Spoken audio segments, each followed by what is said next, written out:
Somewhere far above the place where you are resting, the universe is moving in a way you cannot feel, and yet it is moving through you all the same. Imagine a pond at night, perfectly still, holding the reflection of every star. Then, from somewhere deep and unseen, a single ring spreads outward across the surface, soft and silver, passing through the reflected light without disturbing a single star. The ring widens and grows fainter until the water is smooth and dark again, as though nothing at all had happened. That is the closest picture there is for something that has no surface, no water, no edge to hold it. The universe does this, not with a pond, but with the very fabric that binds distance and time together into a single living thing, and the ripple does not stay out there among the galaxies, drifting forever in the cold. It arrives here. It washes through this room, through the floor beneath you, through the slow warmth of your own body, stretching everything by an amount so small that the most patient instruments ever built were needed simply to notice it at all. You will not feel it. You do not need to feel it. But it is happening gently, even now as you breathe, as you sink a little deeper into the soft place that holds you. The night sky, which has always seemed so silent, has been trembling all along. There were simply never any ears to hear it. The waves have waited billions of years to be noticed. They can wait a little longer while you settle. These are gravitational waves, ripples in space-time itself, set loose when something vast and far away moves with unimaginable grace. They are perhaps the gentlest things in all of nature, and at the very same time they are born of the most powerful events the cosmos has ever known. They carry secrets across billions of years of darkness. They pass through worlds without slowing. They breathe through your own bones without leaving the faintest mark. And for almost the whole of human history, no one knew that they were even there. Tonight they drift past at the speed of light, the way a tide carries something it has decided to keep safe. There is nothing here that you need to hold. You do not have to remember a single fact, a single name, a single number. Let your shoulders lower, let your jaw soften, let the back of your mind go loose and open, like a hand uncurling in sleep. The ideas will arrive softly, one after another, rising and fading of their own accord, and they will pass through you without effort, and what stays will stay on its own, and what drifts away was never yours to keep. You're allowed to simply listen, or not even to listen. You're allowed only to drift. Let the words become a slow, warm current beneath you, unhurried and kind, and float upon it. There is nowhere to be tonight but here.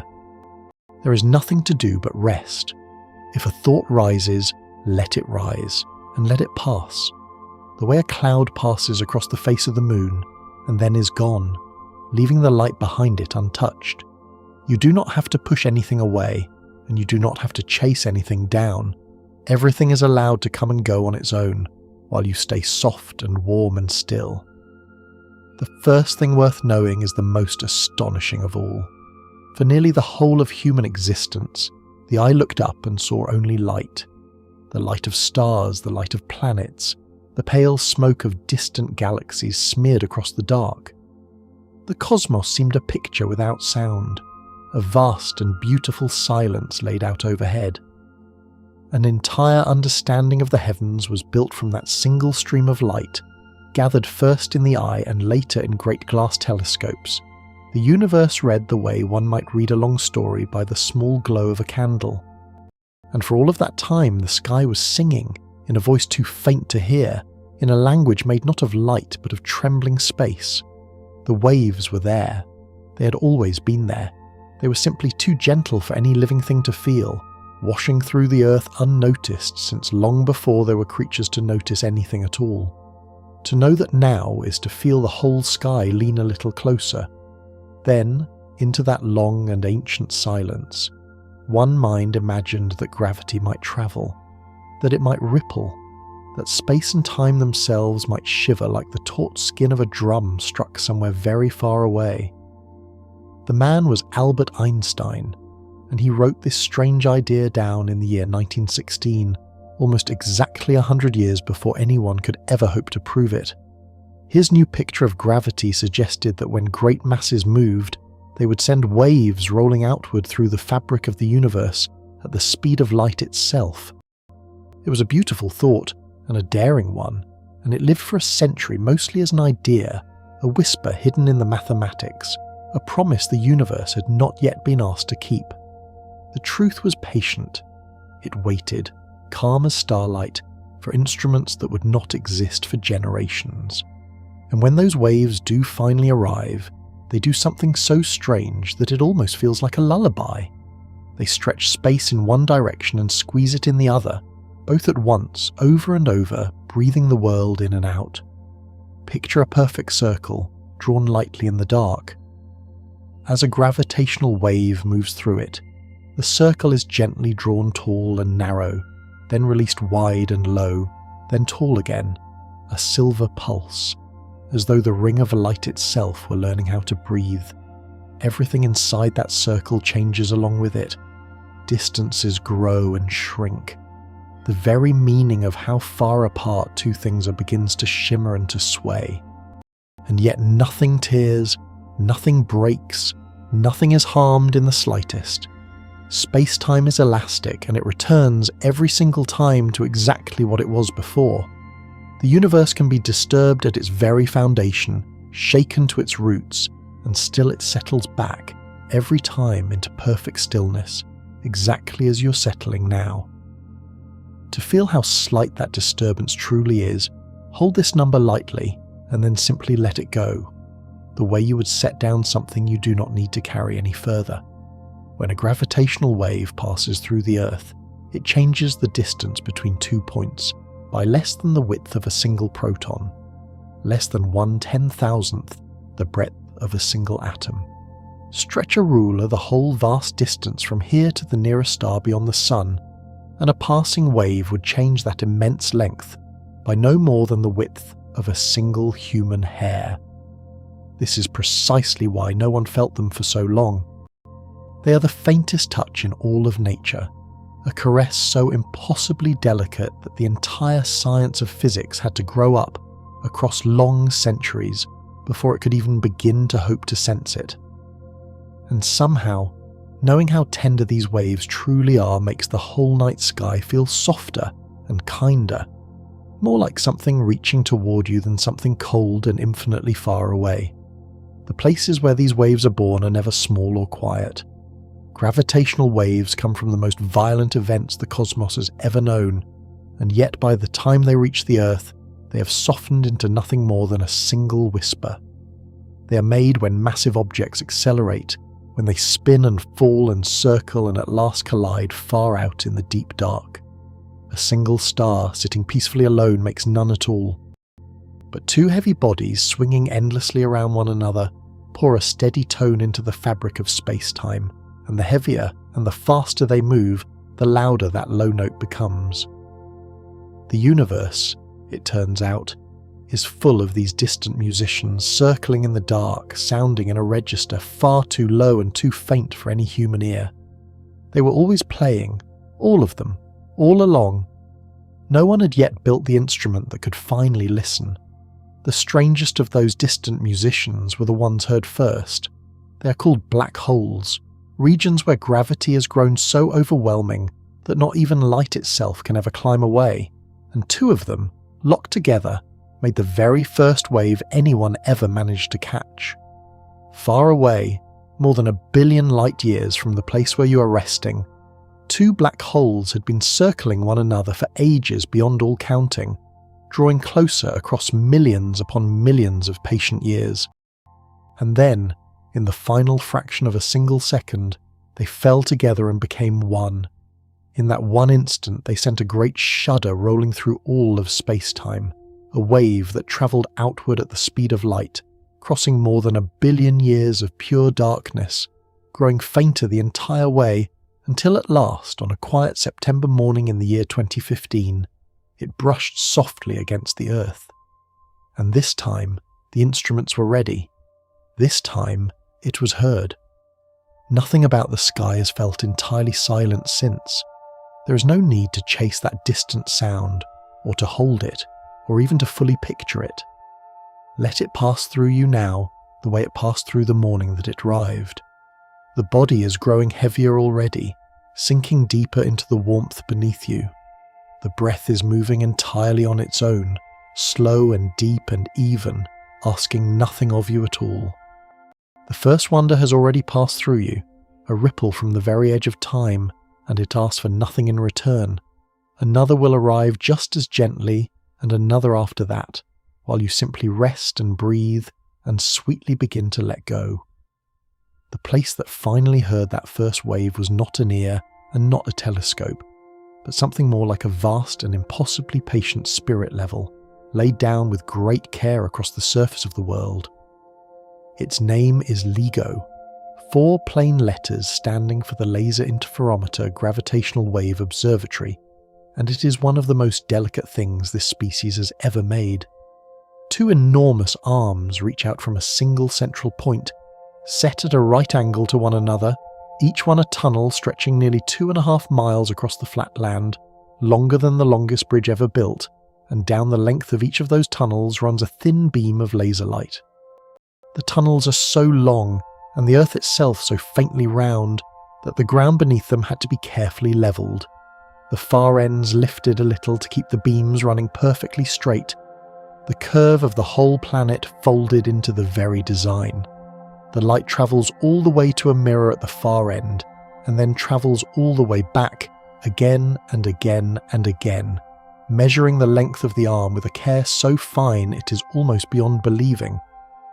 When a gravitational wave rolls through, one arm grows the tiniest bit longer, while the other grows the tiniest bit shorter, by less than the width of a proton, and the returning beams of light slip ever so slightly out of step with one another. From that small disagreement between 2 rivers of light comes the passing of a wave that set out before the first creatures ever crawled from the ancient sea. It is a machine built to hold its breath, and to listen for the gentlest sound in all the universe. The wave that this great machine first heard had a shape you could almost hum aloud in the dark. As those 2 black holes spiraled together in their final moments, the signal they sent rose in pitch and swelled in strength, faster and faster, higher and higher, and then all at once it simply stopped.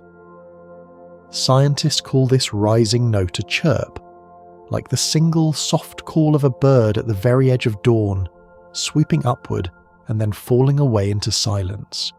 The first one lasted only about 1/5 of a single second, the briefest breath imaginable, gathered from the collision of 2 giants after a journey of more than 1 billion years through the dark. Turned into something human ears could actually catch. It became a low note climbing toward a higher one, and then nothing at all.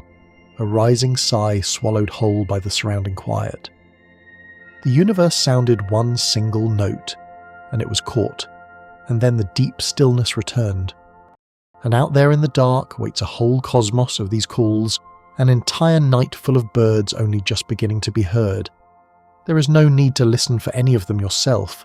They are not going anywhere at all. The machines listen so that you never have to, and the singers of those notes are stranger by far than the black holes. For some of these waves are made not by black holes at all, but by neutron stars, objects so strange that they seem to belong to a dream rather than to anything truly real. A neutron star is the crushed and abandoned heart of a star that has died, compressed by its own crushing gravity into a sphere only 12 miles across, and yet still holding within it more mass than the sun. Picture a single city, with all its mountains and its rivers and its winding roads, and now imagine the entire weight of a whole star pressed down into that one small, dense space. A single spoonful of its material would weigh as much as an entire mountain range here on Earth. Its surface is smoother than anything on our world, its tallest mountains no higher than a few thin millimeters, and its pull so fierce that a feather dropped above it would strike the ground faster than a bullet. These are among the densest things in all of existence, second only to the black holes themselves, and when 2 of them spiral together, the song they pour into space-time is one of the richest the cosmos knows. The body grows heavier still as you picture that impossible weight, and the breath settles a little deeper, deep and even, asking nothing. For two of these tiny impossible suns, when they spiral together and at last gently touch, do not simply vanish silently into the dark, they bloom. In the year 2017, LIGO and a sister observatory caught the faint trembling of exactly such a meeting, and for the very first time in all of history, the wave that came from it was not the only thing felt. There was also light. This wave was no brief chirp, gone in a fraction of a second. It sang in the detectors for nearly 100 full seconds, a long rising tremble as the two stars circled in toward their meeting, almost 2 minutes of pure trembling space, time enough to truly listen. The gravitational wave arrived first, washing silently through the detectors, and then, less than 2 seconds later, a flash of high-energy light arrived close behind it, pouring out from the very same single point in the distant sky. For the first time ever, one event could be heard through gravitational waves and watched through light at once, the two senses agreeing perfectly, two ancient messengers arriving together after their long parallel journey across the void. Telescopes all across the world, and some floating high above it, swung around to look, dozens upon dozens of observatories on nearly every continent, a great hushed scramble of astronomers chasing the same faint glow through the same patch of southern sky, and they found it. The warm afterglow, a small fading spark in a distant galaxy more than 100 million light-years away, the embers of two stars that had just become one.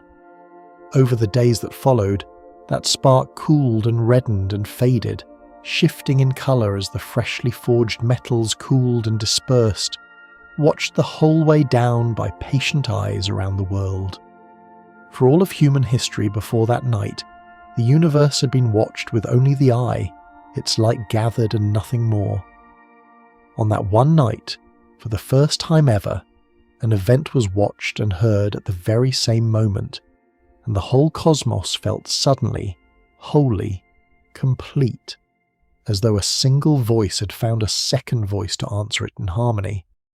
In the glow of that one collision, something precious was being forged, something you may well be wearing this very moment in the dark. When two neutron stars merge, the unimaginable heat and pressure of that meeting forge the very heaviest elements in all of nature. Gold, platinum, the cool bright shimmer of silver, and the deep heavy weight of lead. For a very long time, the origin of these particular metals was a mystery, and now, at last, the very place that makes them has been seen directly.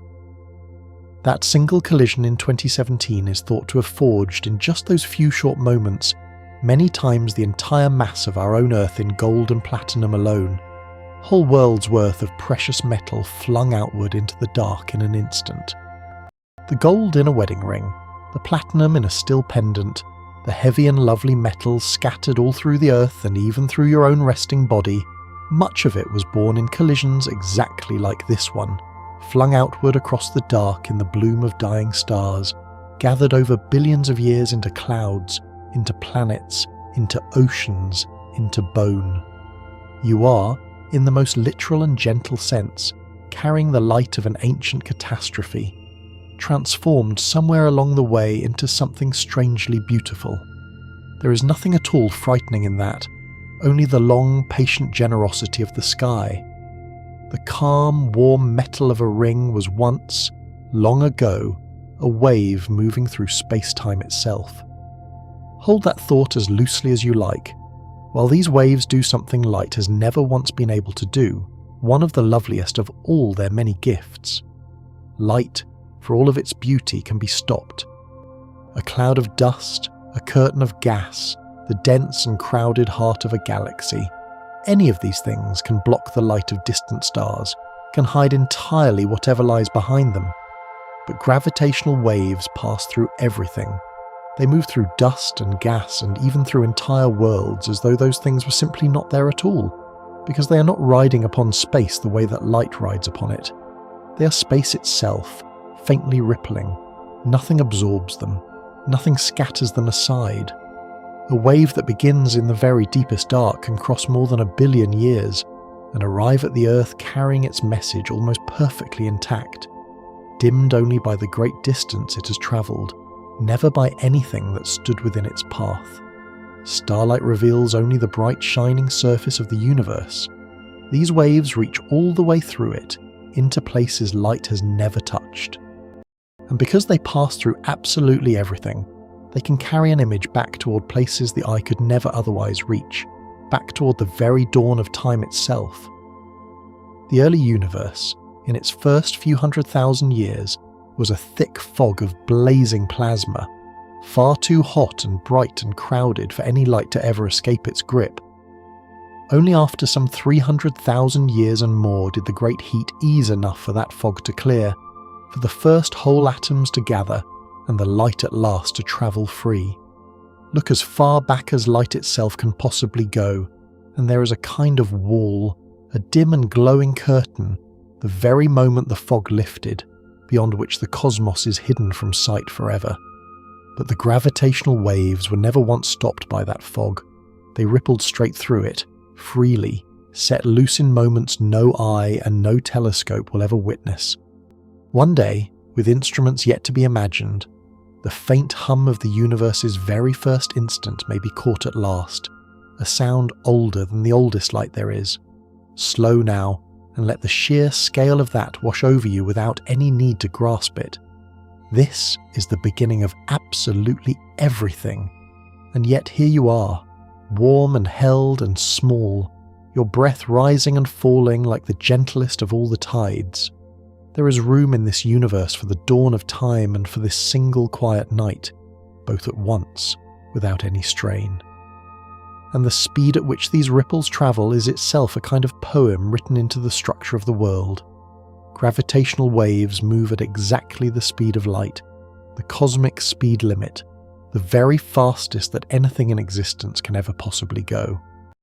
When those two neutron stars collided and bloomed, the wave and the flash of light raced side by side across 130 million light-years of empty space, and after all that vast and unthinkable distance, they arrived within just 2 seconds of one another. 2 seconds after a journey lasting 130 million years. It was the most precise confirmation ever made that gravity and light travel at the very same speed, exactly as Einstein had once imagined a full century before. And the man who first dreamed of these waves spent his own long life uncertain that they were even real. He gave the world the equations back in 1916, and yet he wavered over them for decades afterward. At one moment he even wrote a paper arguing that gravitational waves could not exist at all, that they were merely a trick of the mathematics, a kind of illusion, before being shown that the waves were genuine after all. He died in the year 1955, fully 60 years before the very first one was ever caught. He never knew. He never heard the chirp, never saw the trembling line drawn across a screen, never learned that the faint ripple he had once pulled from a thicket of equations was truly out there, washing through the earth and through his own living body all along, a single mind reaching so very far ahead of its own time and never living to see how right it was. The truth he glimpsed was patient with him, and when it finally arrived, it proved him right in the gentlest way imaginable. The breath is slower now, and the body heavier, sinking deeper into the place that holds you. Hidden in the very stillness around you is something truly astonishing. When LIGO turns one of these waves into a sound a person can actually hear, the note it gives is extraordinarily low. The first black hole chirp, played aloud, was a tone near the very bottom of what the ear is able to perceive at all, a low swelling hum that rose briefly into a higher cry and then was gone. The universe, when it speaks in these waves, does not shriek, and it does not roar. It murmurs in the lowest register imaginable, a deep bass note welling up from the very floor of all creation. And so the most violent event ever detected reaches the earth at last, not as thunder, not as a crash, but as a single low and gentle sigh, softened across 1 billion years into something that could almost rock you to sleep. That low note can rest somewhere beneath your thoughts now, deep and low. The engines that make such a sound are almost beyond what the imagination can hold. The two black holes whose collision was first heard were giants, one about 36 times the mass of the Sun, and the other about 29, and in the final instant of their merger, they released more energy than every single star in every galaxy, across the entire visible universe, all shining together at once.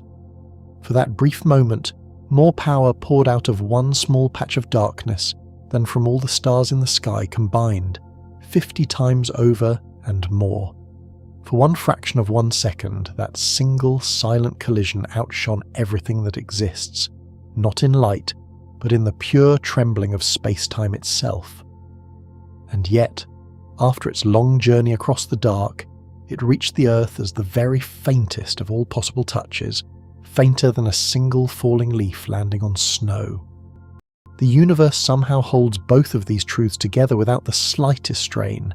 The unimaginably violent and the impossibly gentle, the loudest thing that has ever happened arriving at last as the softest thing ever felt. Even the greatest violence in all of creation can reach you, in the end, as nothing more than a whisper. Think of how much that single number truly means. Every star you have ever seen, every star you could ever see, all of them gathered into one light, and still that brief collision of two dark and silent objects poured out more. And none of it harmed a single thing. It crossed 1 billion years of emptiness, growing fainter with every mile, until it became something so soft that an instrument the size of a small town could barely feel it tremble. The cosmos saves its loudest voice for its quietest message. There is no need to choose between the vast and the tender. They are, in the end, the very same wave. That wave was the last single heartbeat of something almost unimaginably slow. Two black holes do not collide in a sudden moment, in a quick and violent meeting. They spend millions and sometimes billions of years drawing closer to one another, circling and circling in the dark, losing a tiny breath of energy with every single turn, spiraling inward across spans of time that dwarf the entire history of life upon the Earth. The merger heard at last is only the very final beat of a courtship far older than the planet beneath you. By the time two such giants fall together into one, whole mountain ranges have risen and worn away to dust, oceans have come and gone, countless species have lived out their entire long stories and vanished. The universe is in no hurry at all. It lets its greatest events ripen across the ages.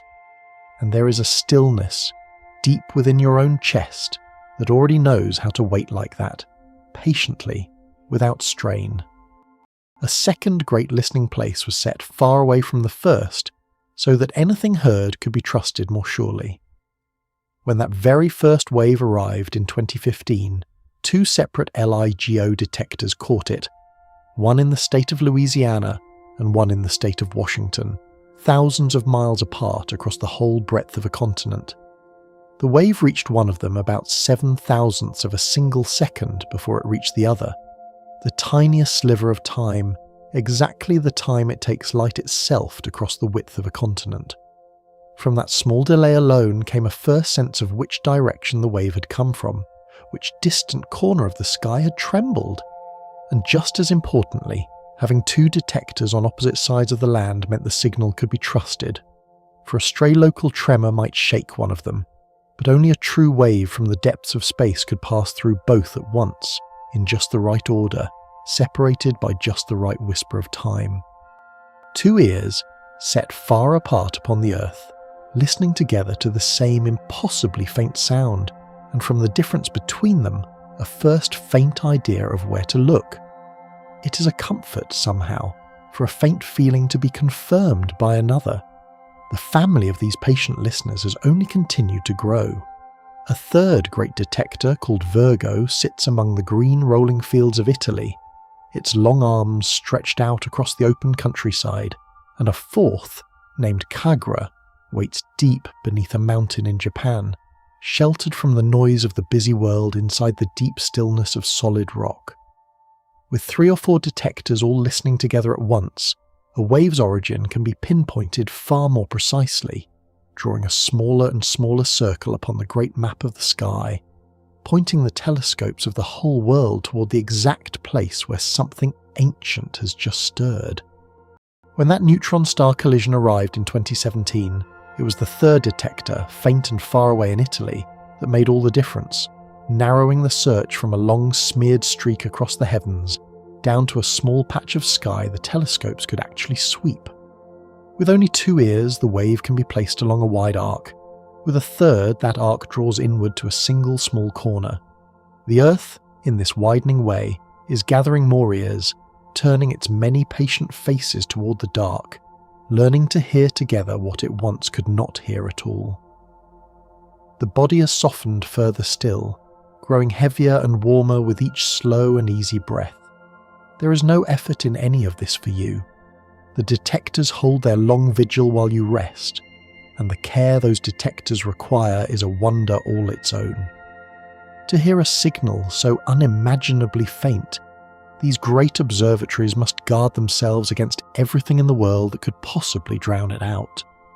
A truck rumbling along a distant road, a single wave breaking upon a far-off shore, the deep groan of the earth itself settling and shifting in its sleep. Any one of these can shake the mirrors far more than a gravitational wave ever could. And so the detectors are wrapped in careful layers of stillness, their mirrors hung from delicate pendulums, suspended within a near-perfect vacuum, isolated from the noisy, trembling world with a tenderness usually reserved only for something living and asleep. Each mirror, a heavy disc of the purest glass, hangs not from wire or chain but from fine threads of glass themselves, drawn thin as a few hairs so that the smallest tremor in the ground cannot climb up the slender fibres to reach it. The pendulums hang from pendulums, stillness layered upon stillness, each one stilling the last, so that by the time any shiver from the restless world has worked its way down through them all, almost nothing of it remains. The mirror floats at the bottom of all that care, nearly free, nearly still, suspended in the dark like a single drop of water that will not fall. The mirrors themselves are marvels of stillness and of care. Each one is polished smoother than almost anything else ever made by human hands, so impossibly smooth that scaled up to the full size of the Earth, the very largest bump anywhere upon its entire surface would rise only a few inches high. They hang in absolute silence, kissed by the laser light, holding so perfectly still that they can register a movement smaller than a single atom. To listen for the gentlest thing in all the cosmos, the stillest thing on Earth had first to be built. Perhaps that is the secret the whole great endeavour whispers, that to hear something very faint, you must first become very still yourself, settling and settling, until even the smallest tremor anywhere in the world can finally be felt. Let your own stillness deepen now in exactly that way, until you are still enough to hear your own slow breath. Let the small noises of the long day fall away from you, one by one, like a distant truck fading into silence, until there is nothing left around you but the deep and empty vacuum of rest. The vacuum sealed within LIGO's long tunnels is among the very emptiest spaces ever created anywhere on Earth, far thinner than the thin air upon the highest mountain peak, thinner even than the space just above the top of the atmosphere where the sky fades into black. It had to be made so that the beams of laser light could travel the entire length of those long arms without ever once bumping into a single stray molecule that might blur the measurement. Miles upon miles of near-perfect emptiness, humming softly with light, waiting in the dark for a wave from the far side of the universe. There is a strange and weightless serenity in an emptiness made so carefully and so deliberately, a stillness so complete that it can hear a billion-year-old echo finally arrive. The body grows heavier, the thoughts grow fewer and slower and farther apart. And there is a number, almost impossible to believe, that measures just how perfectly still those mirrors hold. LIGO can detect a change in the length of its arms, each one stretching 4 full kilometers across the flat land, of about 1/10,000th the width of a single proton. To even begin to picture how small that is, imagine measuring the distance to a star 50 light-years away, and somehow noticing a change in that vast distance, no greater than the width of one human hair. A proton is already far too small for any eye or any microscope to ever see, and the mirrors notice the arm shifting by a mere sliver of even that. That is the kind of precision these delicate instruments reach. It is, by some measures, the single most sensitive measurement humanity has ever made, anywhere, about anything at all, and it was built for no grander reason than to listen, to feel the very faintest shiver in the smooth floor of reality. Hold that delicacy lightly, and let it remind you how very lightly the whole world is allowed to touch you now. For the waves themselves grow ever fainter as they travel, and this too is a kind of mercy. A gravitational wave spreads outward from its source in every direction at once, and as it spreads, it thins. The farther it travels, the weaker it becomes, its strength falling away with the distance, fading across the long, dark miles. By the time a wave from 1 billion light-years away finally reaches the Earth, it has spread across an almost unthinkable expanse of space, and what arrives at last is only the faintest ghost of what first set out. And yet, it does arrive. Faint as it is, worn down as it is, it still crosses the entire width of the observable cosmos, and still has just barely enough left within it to whisper. Not all of these ripples are sudden, and not all of them are brief. Some gravitational waves are not single fleeting chirps at all, but long continuous tones, sounded without any pause across thousands upon thousands of years. A lone neutron star spinning very fast upon its axis, with even the smallest mountain or imperfection rising upon its surface, will pour out a steady wave as it turns and turns and turns, a pure and unending note humming endlessly into the very fabric of space-time. These tones are far fainter than the great collisions, so faint that not a single one has yet been clearly caught, but they are surely out there, a slow and patient chorus of spinning stars, each one holding its own single note across the long ages. Somewhere in the deep dark, a dead star turns and sounds the very same low tone it has sounded since long before the first pyramid was ever raised, and it will go on long after every human song has been forgotten.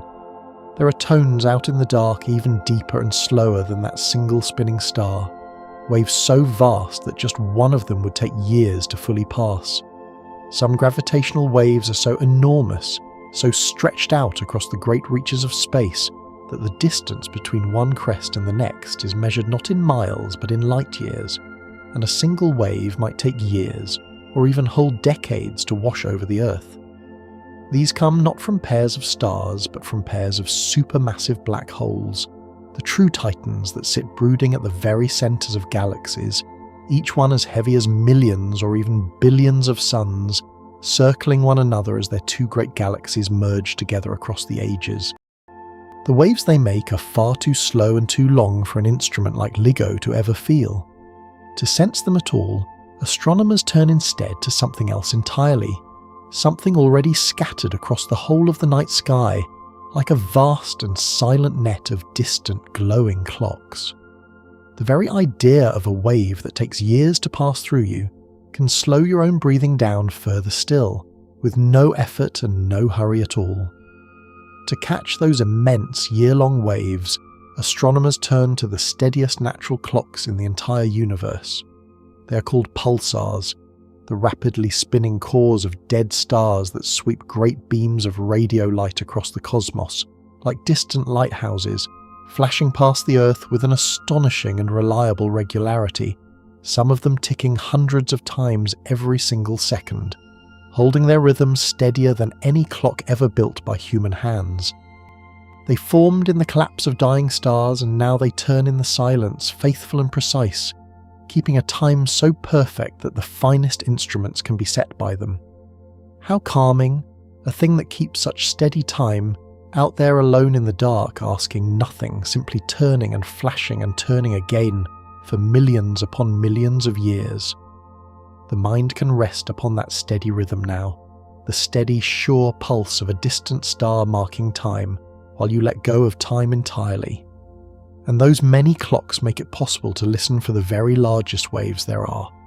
Astronomers watched dozens of these pulsars scattered all across the sky, and when one of those immense gravitational waves rolls through the galaxy, it should subtly shift the timing of their distant flashes, nudging some a tiny hair early and some a tiny hair late, all of it falling into a vast and sweeping pattern across the whole sky.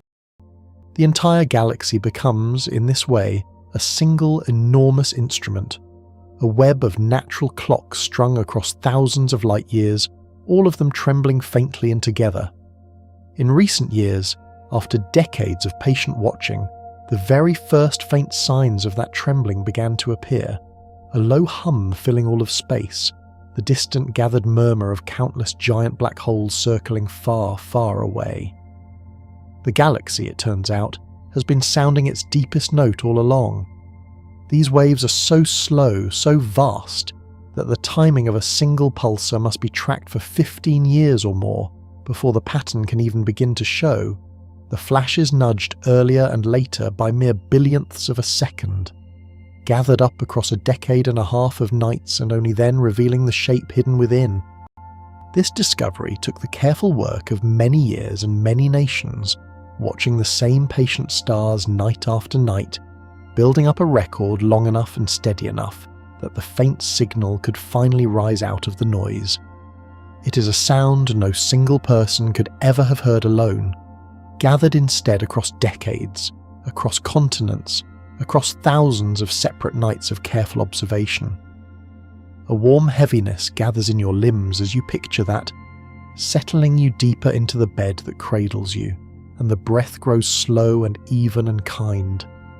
For that faint background hum, the deep rumble of countless distant black holes circling in the deep, seems to fill the universe everywhere there are ears to listen, a low and constant sea sound lying low beneath all of the brighter notes.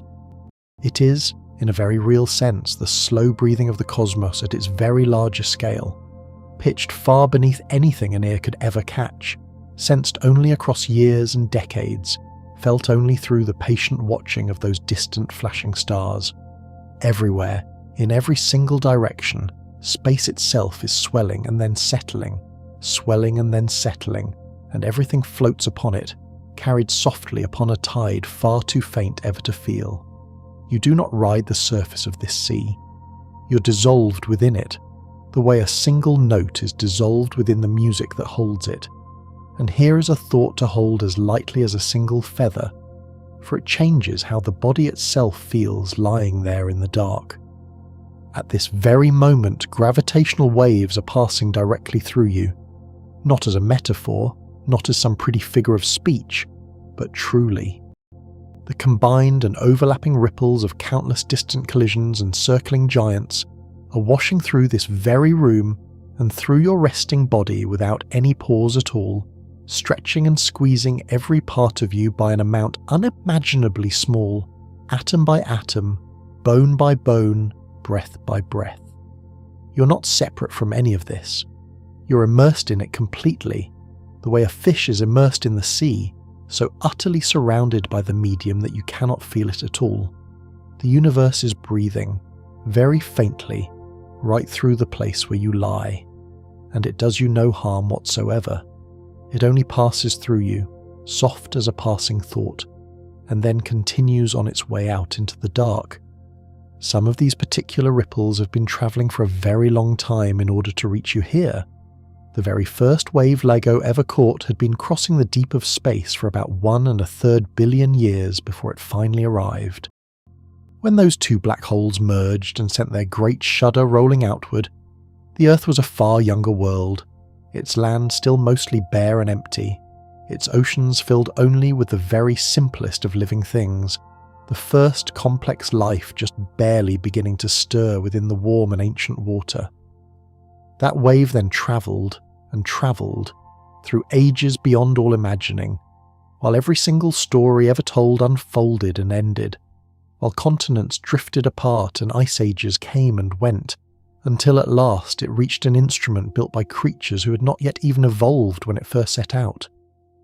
To feel one of these waves is to feel a piece of deep time itself arriving, a message released into the dark long before there were any eyes at all to ever read it. That deep time can hold you the way a vast and perfectly calm ocean holds a single small drifting boat. The most surprising place to find these waves is everywhere at once, and nowhere in particular at all. They do not come from a single point in the sky that anyone could ever paint with a brush or mark upon a chart.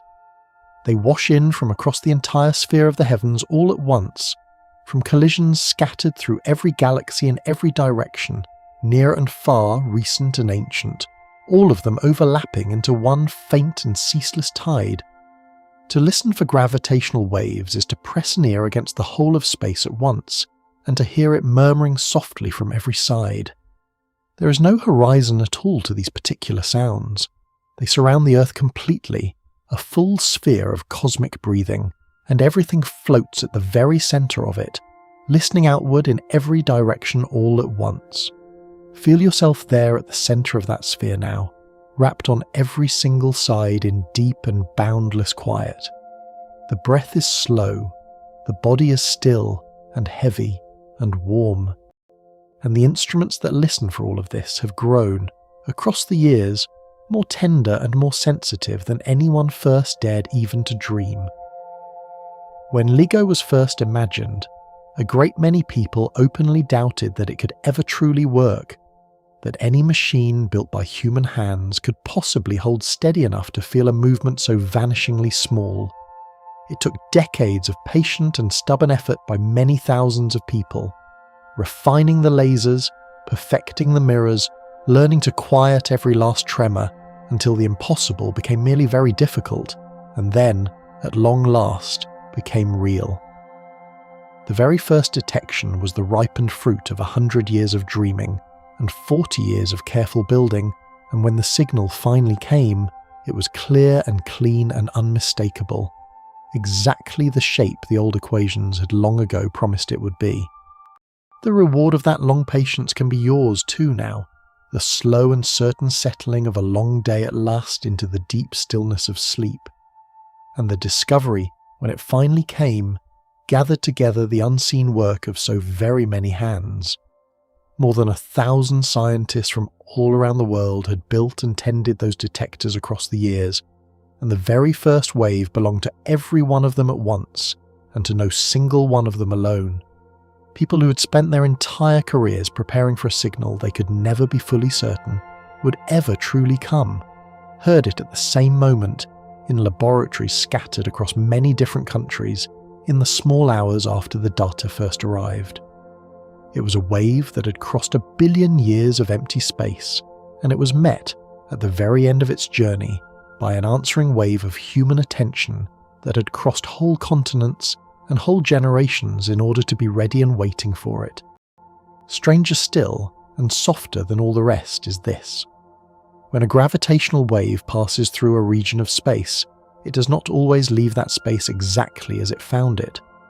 After the wave has gone, the points it passed between can be left ever so slightly, permanently shifted, nudged just the tiniest distance from where they began, as though the wave had left a faint footprint in the fabric of reality. Scientists call this faint after effect a memory, and it means that space itself remembers the passing of these great events, holding on to the faintest trace of them long after the wave has rolled away into the dark. The universe keeps a record, written in the smallest of displacements, of everything that has ever shaken it. It is a memory written not in light and not in stone, but in the very geometry of space, in the new arrangement of points that were once a hair's breadth closer together. No one has yet caught one of these footprints, for they are even fainter than the waves that leave them, but the equations promise they are real, waiting out there to be measured, a record of cosmic history etched invisibly into the emptiness. A universe that holds onto the gentlest trace of every storm it has ever weathered, and carries that trace forward, unbroken, into all the long time still to come. Even space remembers and forgets nothing. You are free to remember nothing at all. Here is one of the loveliest of all the gifts these waves have given, an entirely new way to measure the very size of the universe, told in the simplest of all possible terms. When two neutron stars or two black holes spiral together and finally merge into one, the exact shape of the gravitational wave they make reveals how much energy was truly released in that meeting, and therefore exactly how far away the collision must have been. The way the note climbs in pitch tells how heavy the two bodies were, and once that is known, the sheer loudness of the wave tells how far it must have travelled to fade to a whisper so faint.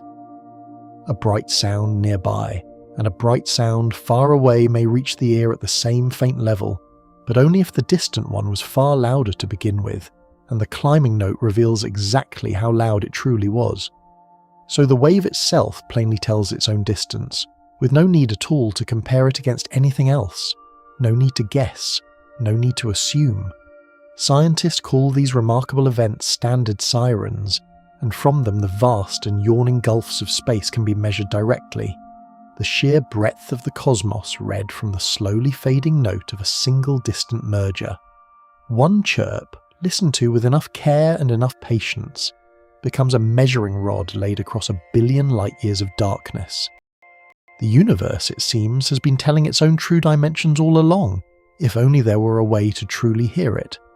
This is something light alone could never quite do with such certainty.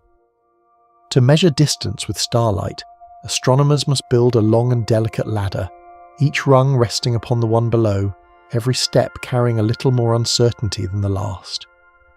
But a gravitational wave needs no ladder at all.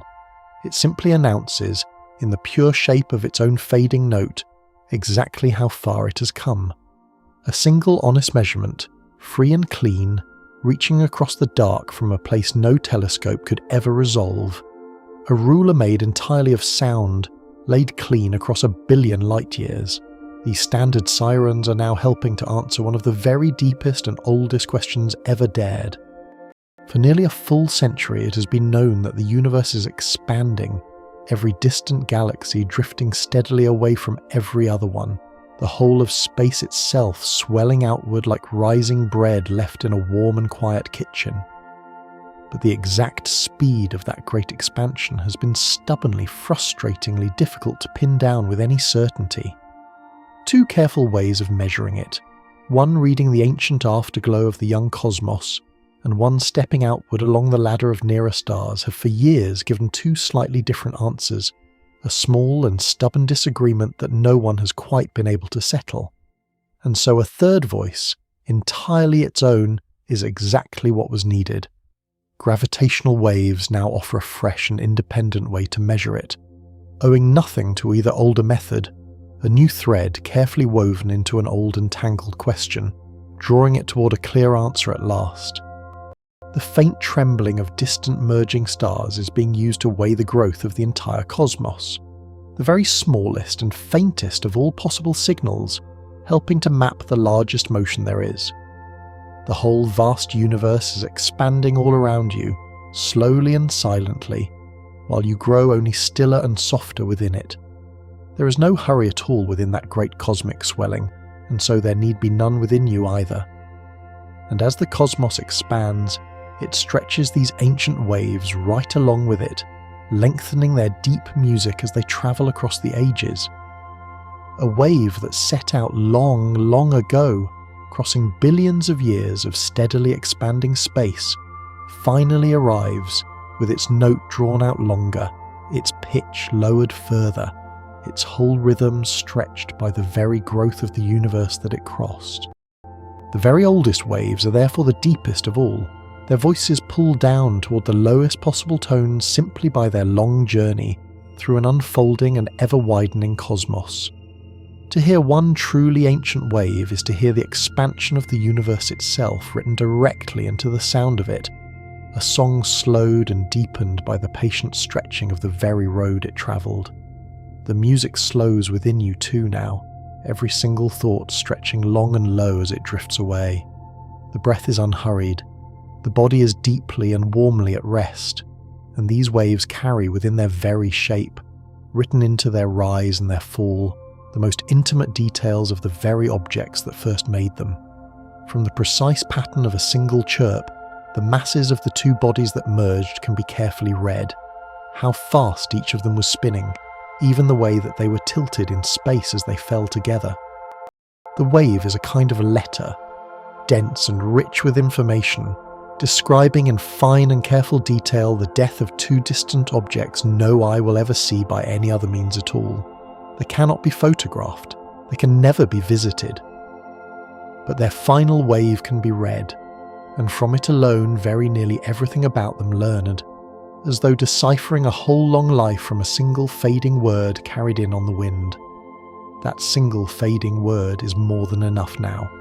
The matter found deep inside a neutron star, which these waves help to probe, is among the very strangest substances anywhere in all of nature. It is so unimaginably dense that the very atoms themselves have been crushed entirely away. Their electrons and their protons merge together into a single sea of neutrons, packed tighter than anything else anywhere in the known universe. Such matter cannot be made in any laboratory ever built, cannot be studied in any other way at all, but when two neutron stars finally merge, the precise shape of the wave they send out carries the faint and unmistakable fingerprint of that impossible stuff. The deepest secrets of the densest matter in all of existence are being learned simply by listening carefully to the music of its destruction. A substance no human eye will ever see, sounding its own true nature out into the dark, for anyone patient enough and still enough to finally catch the tune. The mind is still now, the body is heavy and loose and warm. For the universe, it turns out, may be filled with these ripples in numbers far beyond any counting, and somehow the very thought of it is more soothing than it is vast. The detections managed so far, dozens upon dozens of them now, are only the very loudest and nearest events, the ones strong enough to rise clearly above the noise. For every single collision that has been heard, there are surely countless others, too faint or too far away ever to catch. A whole hidden population of merging stars and circling giants, spread thinly through all of cosmic history. The few signals caught so far are like the first scattered raindrops, felt upon the skin just before a long and gentle rain begins to fall.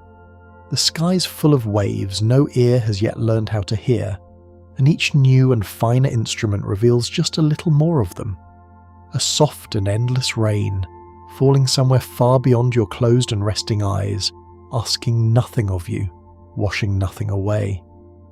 And as the listening grows, so too does the very pace of discovery, steadily quickening like a tide that is coming in.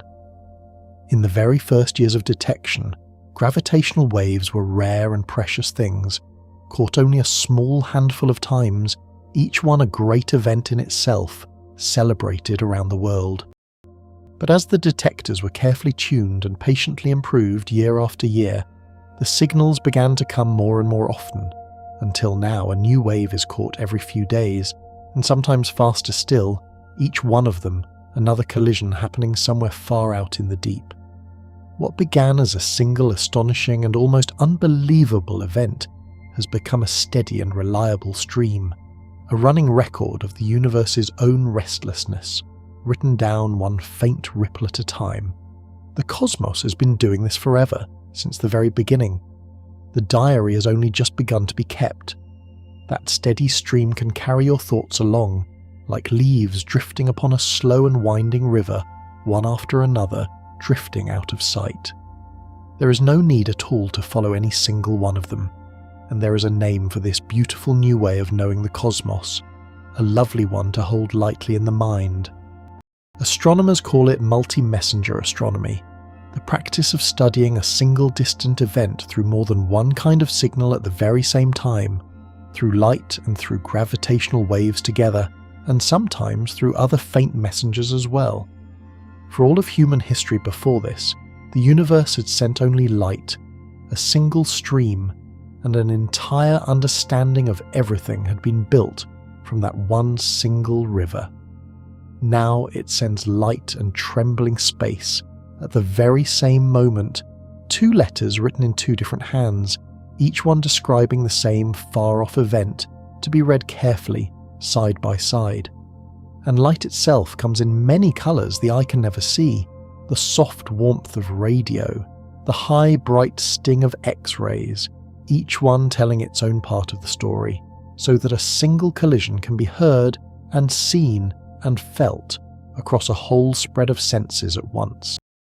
Each messenger carries what the others cannot, the wave revealing the masses and the motion, the light revealing the heat and the glow and the freshly forged metals, the two together telling far more than either could alone. The cosmos, it turns out, has always had more than one voice, and at long last there is a way to listen with more than a single ear. It is a deep comfort, somehow, to be spoken to so fully in more than just one single language, and those other faint messengers are wondrous in their own right, ghostly and gentle as they are. Among them are tiny particles called neutrinos, almost entirely without weight, so reluctant ever to touch anything at all that trillions upon trillions of them are passing harmlessly through your resting body every single second, streaming out from the heart of the sun and from distant exploding stars, slipping straight through the entire solid Earth as though it were made of nothing but open air. When a great cosmic event occurs out in the deep, it can send out neutrinos and gravitational waves and light all together at once, and the most sensitive observatories now watch carefully for all three at the very same time. The universe is awash in these ghostly particles, this faint and constant rain that passes silently through absolutely everything, and only now is there any way to begin to feel it.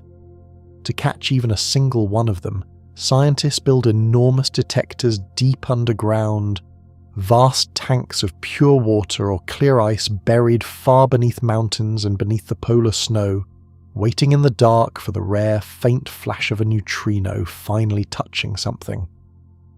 At the bottom of the world, an entire cubic mile of clear Antarctic ice has been threaded with delicate strings of light catchers, sunk deep into the frozen dark, turning a whole block of the ancient glacier into a single great eye for these ghostly travellers. Most of these particles slip through without ever pausing, without ever leaving a trace, but once in a long while one of them brushes an atom and sends out a tiny spark of light, a faint blue glimmer in the deep ice, and it is caught, and a little more is learned about the distant fire that made it. That faint rain of particles passes through you too, harmless and entirely unfelt, as natural and soft as moonlight falling through a window onto the floor. There is a tenderer wonder still. When two black holes finally merge into one, the single new black hole that is born does not settle into stillness all at once. For a brief moment it quivers, lopsided and trembling, and as it settles it rings, sending out a few last fading notes, like a great bell struck once and then slowly growing still. Scientists call this final fading tone the ring down, and it is the sound of a newborn black hole shaking off the last of its disturbance, smoothing itself into a perfect and silent sphere. A finished black hole is almost unimaginably simple, holding only a few numbers to its whole name, its mass and its spin and little else, every other trace of the stars that made it smoothed entirely away. And those few numbers are written plainly into the way it rings, so that from the last dying chime alone the new black hole can be weighed, and its spinning measured, its entire nature read from a sound. The universe ends even its most violent events not with a crash, but with a low, soft chime, fading into the silence, exactly as you're fading now, softer and softer towards sleep. These waves are reshaping the very oldest picture of gravity itself, confirming a strange and beautiful idea in the most delicate way that could ever be imagined. Gravity was once thought of as a kind of invisible pull, a mysterious force reaching out between distant objects across the empty space that lay between them. But Einstein imagined something far gentler and far stranger than any pull. He imagined that gravity is not a force reaching across space at all, but the bending of space-time itself, the smooth curving of the very stage upon which everything else moves and rests. A heavy object dimples the smooth fabric of space all around it, the way a resting weight dimples a soft and yielding sheet stretched across a frame, and other things simply roll along the curves that it makes. Gravitational waves are ripples moving through that very same fabric, and every single one caught is yet another confirmation that this tender and surprising picture is genuinely true. Gravity is not a rope strung tight between the worlds. It is the shape of space itself, gently curved. You are resting tonight within a softly curving space, one that holds you the way a smooth hollow holds still and silent water. And the way these waves move through space confirms something even more wondrous still about that fabric. Space-time, it turns out, is not a rigid and unchanging and frozen stage at all, but something that can stretch and bend and ripple and flex, a living and deeply responsive medium, far more like a calm and breathing sea than like any floor of cold stone. When a great mass moves out in the deep, the fabric itself responds to it, swelling and then settling, carrying the disturbance outward as a wave. The universe is not some fixed and frozen room in which things merely happen. It is a supple and yielding and almost living thing, trembling faintly when great events occur, and then smoothing itself patiently afterward, every single time, back into a deep and perfect calm. Feel yourself afloat upon that vast ocean now, rising and then falling with its slow and patient and endless swell. The breath lifts you softly, the breath lowers you again, and even your own small movements, in their own infinitesimally tiny way, send ripples out into that very same sea. Every time anything at all that has mass accelerates, it makes gravitational waves, even you, lying here in the warm dark. When you turn over slowly in your bed, when your heart beats deep in your chest, when your chest rises and falls with each and every breath, you send the very faintest ripples out into the fabric of space-time itself, washing outward at the speed of light. They are unimaginably, vanishingly small, far too faint for any instrument that could ever be built to detect, fading away into nothing almost as soon as they are born. But they are entirely real. You're not only touched by the trembling of the distant cosmos, you add to it, faintly, with every small motion that you make, a single soft note added to the endless music of all moving things. The wave from the lifting of your hand is so faint that it would take more than the entire age of the universe, many times over, for it to carry away even a whisper of energy. It will never be measured. It will never be felt by anything at all, and yet by the same eternal law that rules the black holes, it is truly there, spreading outward from you at this very moment, a real ripple in the fabric of all that is, born simply from the gentle rise and fall of your breathing in the dark. Even now, simply by breathing here in the quiet, you are part of the universe's own gentle and unending song, and the thought settles over you like a warm blanket drawn up in the dark. There is no effort in it at all, and those tiny ripples that you make join an entire ocean of them, stretching all the way back to the very beginning of everything that is.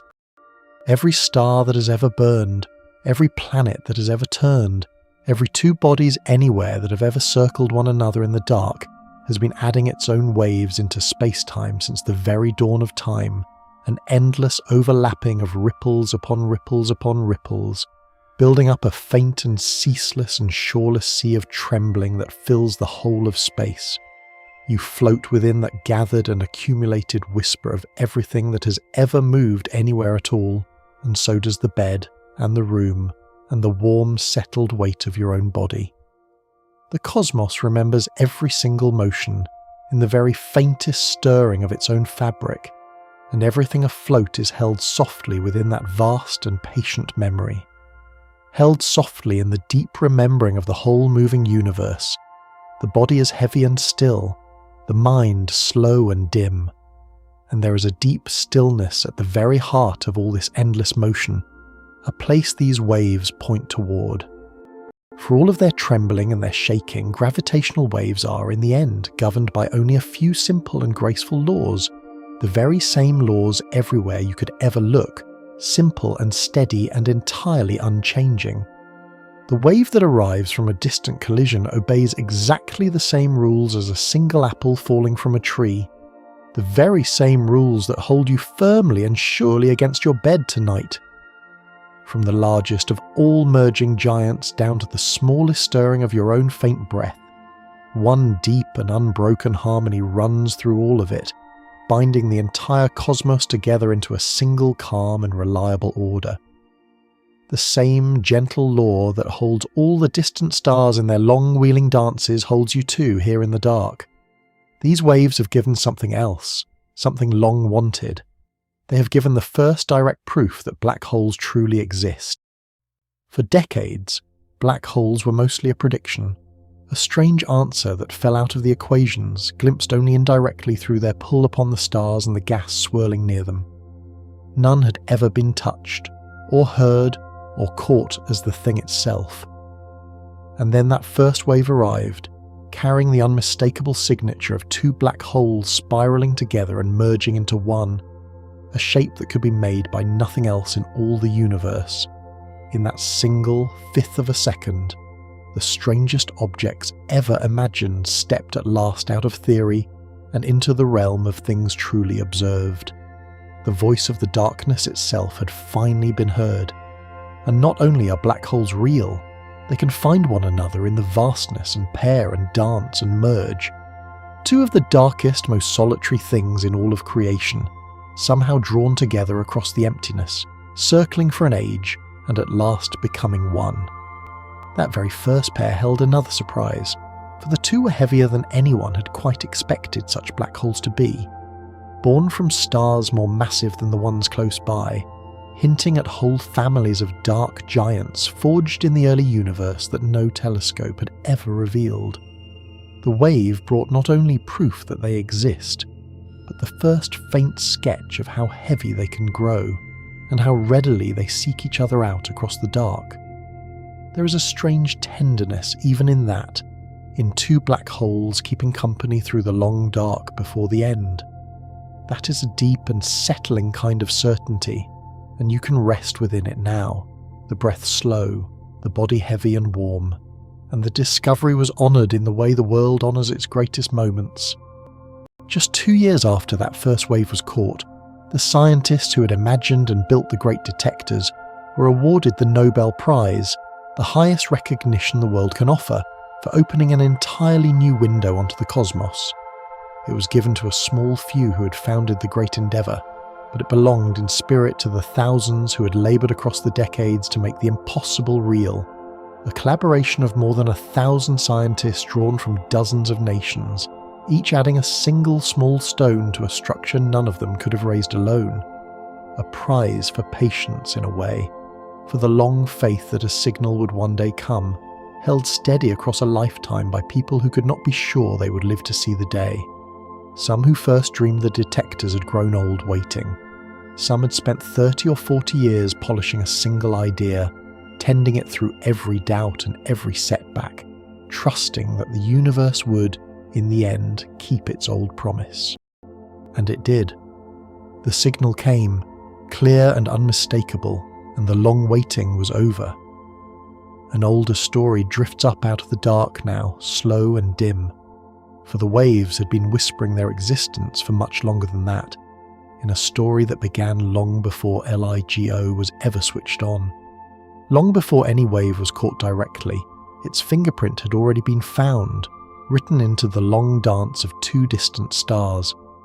In the 1970s, astronomers discovered a pair of dead stars circling one another out in the dark, one of them a pulsar flashing with perfect regularity, and they watched that pair, patiently, year after year. And they noticed something truly astonishing.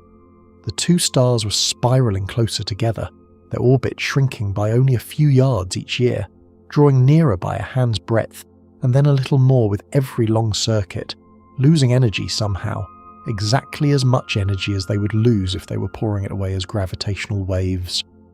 A few yards a year, out of an orbit millions of miles wide and yet measured so faithfully across so many patient seasons that there could be no mistaking it. Those waves could not yet be heard, but the stars could be watched, falling toward one another in perfect step with Einstein's old equations, and from that steady inward spiral it was clear the waves were truly real, carrying energy away into the dark, long before one was ever felt to pass. The match was so exact, so flawless, year after patient year, that it left almost no room for doubt.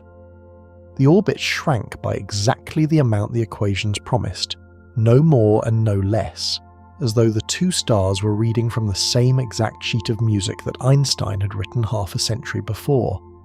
That discovery, too, was honoured with its own Nobel Prize, given for the first real evidence, however indirect, that gravitational waves were carrying energy across the cosmos. Two distant stars drawing closer across the years, and in their patient fall the proof of something not yet heard. The breath settles deeper still. The body grows heavier and warmer. Far greater ears are already being dreamed and built. One day, observatories will not rest upon the Earth at all, but will float free in space, 3 spacecraft drifting in a vast triangle, each one more than 1 million miles from the others, trading beams of laser light across the emptiness between them. The arms of this observatory will be longer than 1,000 of the tunnels on the ground laid end to end, longer than the whole distance from the Earth to the Moon several times over. A single instrument stretched across a gulf so wide that light itself takes seconds to cross it. Such an observatory, carried far from the noise and tremble of a restless planet, will be able to hear the slow, deep waves of supermassive black holes merging at the hearts of distant galaxies, voices far too low for any instrument on the ground. Out there, in the perfect quiet between the worlds, with no trucks and no oceans and no trembling Earth to drown the signal, those 3 drifting craft will keep a stillness this planet can never quite offer. They will measure the distance between one another across millions of miles, watching for the faintest stretching and squeezing as a slow wave rolls through, and from it they will hear the deep heartbeats of the largest black holes there are. The Earth is reaching outward now, preparing to listen from the silence of space itself, sending its instruments up into the dark where the listening is easier and the waves run deep and slow, new ears opening softly in the dark. There is something almost like a gift in the way that very first wave arrived, and it can make you smile even here on the very edge of sleep. The great detectors had only just been rebuilt, made newly sensitive after years of patient upgrading, and they were not even fully ready to begin their official search. The instruments were still being tested, still being tuned, when the wave came rolling in, washing through them clear and strong, just a couple of short days before the formal listening was meant to begin. And it arrived so cleanly, so exactly in the shape the equations had always promised, that some who first saw it could scarcely believe it was real, half certain it must be a practice signal slipped deliberately into the data to keep everyone sharp. But no one had placed it there. It had come all the way from 2 black holes, across more than 1 billion years, and simply happened to find the detectors awake. It was as though the universe had been waiting just outside the door, patient for 100 years, and the very moment a new ear opened even a crack, it leaned in and spoke. After a century of silence, after decades of building, the first words came almost before anyone was ready to hear them. A cosmos so eager, after all that time, to finally be heard, and a sweetness in that you can almost taste. A patient universe, waiting all that time at the threshold. And the way that signal was known, beyond any doubt for what it truly was, is a marvel all its own. Long before any wave arrived, scientists had used Einstein's equations to calculate the exact shapes that different collisions would make, building a great library of predicted waveforms, thousands upon thousands of them, each one the precise trembling that a particular pair of objects would send across space as they spiraled together. When the real signal came, it could be laid against that library of waveforms to find its perfect match, the shape alone revealing the masses of the 2 black holes, their distance, the moment they became one. The wave told its whole story simply by the way it rose and fell, and the equations, written a century before, had already known exactly what that story would look like. The universe and the mathematics agreed, completely, in every detail. Think of how remarkable that truly is. A man sat at a desk in 1916 and worked out, with pen and paper alone, the precise shape that 2 colliding black holes would carve into the fabric of space. And 100 years later, across 1,000 miles of vacuum and mirror, the real wave arrived and traced out that very same shape, curve for curve, as if the cosmos had been reading from his notebook all along. There are few things in all of human thought so deeply astonishing. A prediction made in pure imagination and confirmed a century on by the universe itself, exactly as it had been written down. A deep and perfect harmony, the cosmos and the page agreeing across 100 years. And these waves reveal something no eye ever could. Two black holes spiraling together give off no light whatsoever. They are darkness meeting darkness, utterly invisible, sending out not a single photon for any telescope to ever catch. Before gravitational waves, such an event would have happened in complete secrecy, unfolding in total darkness, and no one would ever have known it had occurred at all. But the waves do not need light. They carry the news of these invisible collisions straight across the void, letting the meeting of two unseen things become something a person can actually perceive. These are events that are, by their very nature, perfectly dark. The universe has a whole hidden life that gives off no light, and at last there is a way to listen in. For all the ages that the sky was watched with only the eye, this entire kind of event was simply invisible, happening over and over across the cosmos, and leaving no trace any telescope could find. Whole black holes were colliding, releasing more power than every star in the sky, and the heavens above gave no sign at all. It is humbling, and somehow comforting, to think how much was happening that could never be seen, a vast dark music playing on patiently, waiting for the day it would finally be heard. The universe was never as silent, nor as empty as it once appeared. Notice how the body has grown heavier still, melting down into the soft surface beneath you, the breath slow and deep and entirely your own. And some of the waves caught so far have come across almost unimaginable reaches of time. A few of the most distant collisions detected occurred so far away that their waves have been travelling for many billions of years, set loose when the universe itself was young, when the first galaxies were still forming, long before the sun had even been born. To catch such a wave is to receive a message from the deep past of the cosmos, from an age beyond any other reach, a faint tremor that began its journey when the universe was a fraction of its present age. The light of those events may be forever lost, scattered and faded across the long miles, but the waves still arrive, carrying the memory of a younger universe whole to the door. An ancient message passing softly through you, asking nothing, a greeting from a cosmos far younger than the one we know. And among all the collisions heard, some have brought real surprise, revealing things no one knew could exist. One day a wave arrived carrying the signature of a merger that made a black hole of a most unexpected size, more than 100 suns gathered into one, larger than any thought to be born from a single dying star, yet far smaller than the giants that sit at the hearts of galaxies. It fell, that black hole, into a strange middle range long wondered about but never before confirmed, a kind of black hole that theory had long insisted should not be able to form so easily at all. And there it was, announced by a single faint wave, its existence written plainly in the rise and fall of the signal, overturning in a single signal what everyone had supposed. The universe had filled a gap no one knew how to fill, and told of it with nothing more than a ripple in the dark.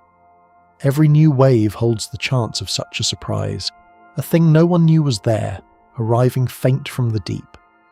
The sky still keeps its surprises even now, and there is a slow wonder in knowing it. The way these great machines actually catch a wave is a thing of strange and surprising beauty. Down each long arm of the detector runs a beam of laser light, and the two beams are arranged so that when they return and meet again, they cancel one another out almost perfectly, falling into a deep and steady darkness. The light is there, and it is far from faint, a powerful beam coursing endlessly down the arms, and yet it is arranged so carefully that at the place where the watching happens it produces no glow at all, two waves of light meeting crest to trough and erasing each other into perfect dark.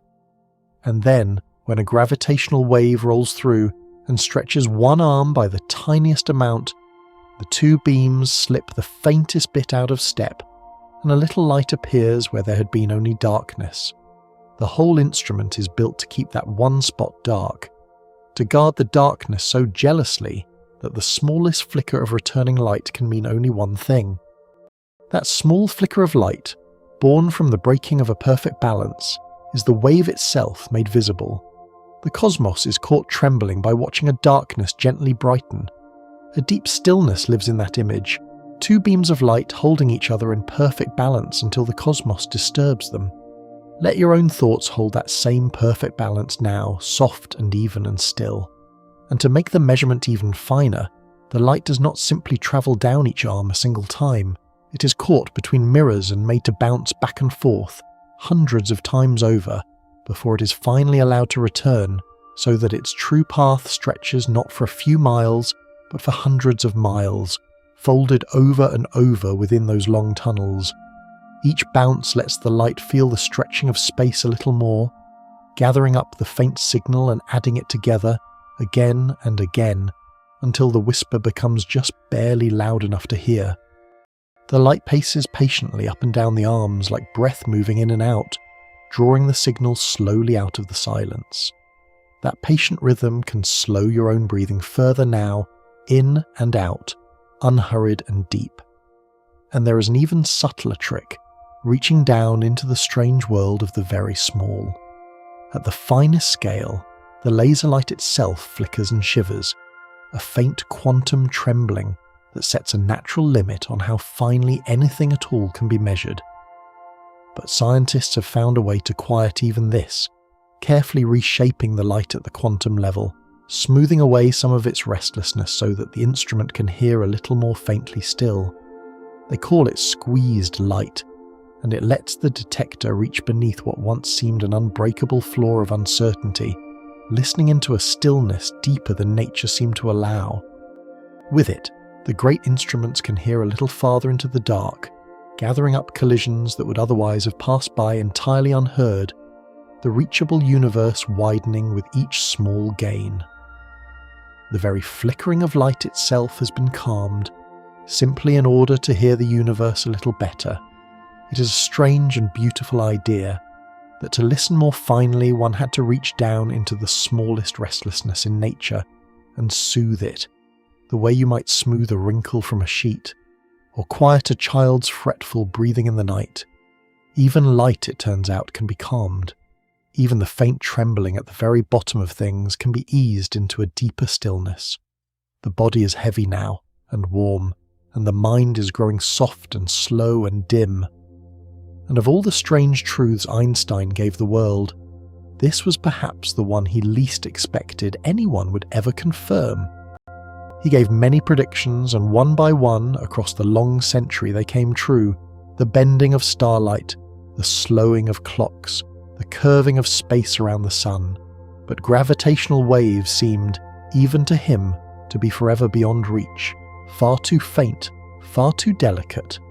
A true and beautiful idea the universe would simply never let anyone touch. And yet, in the end, it was touched.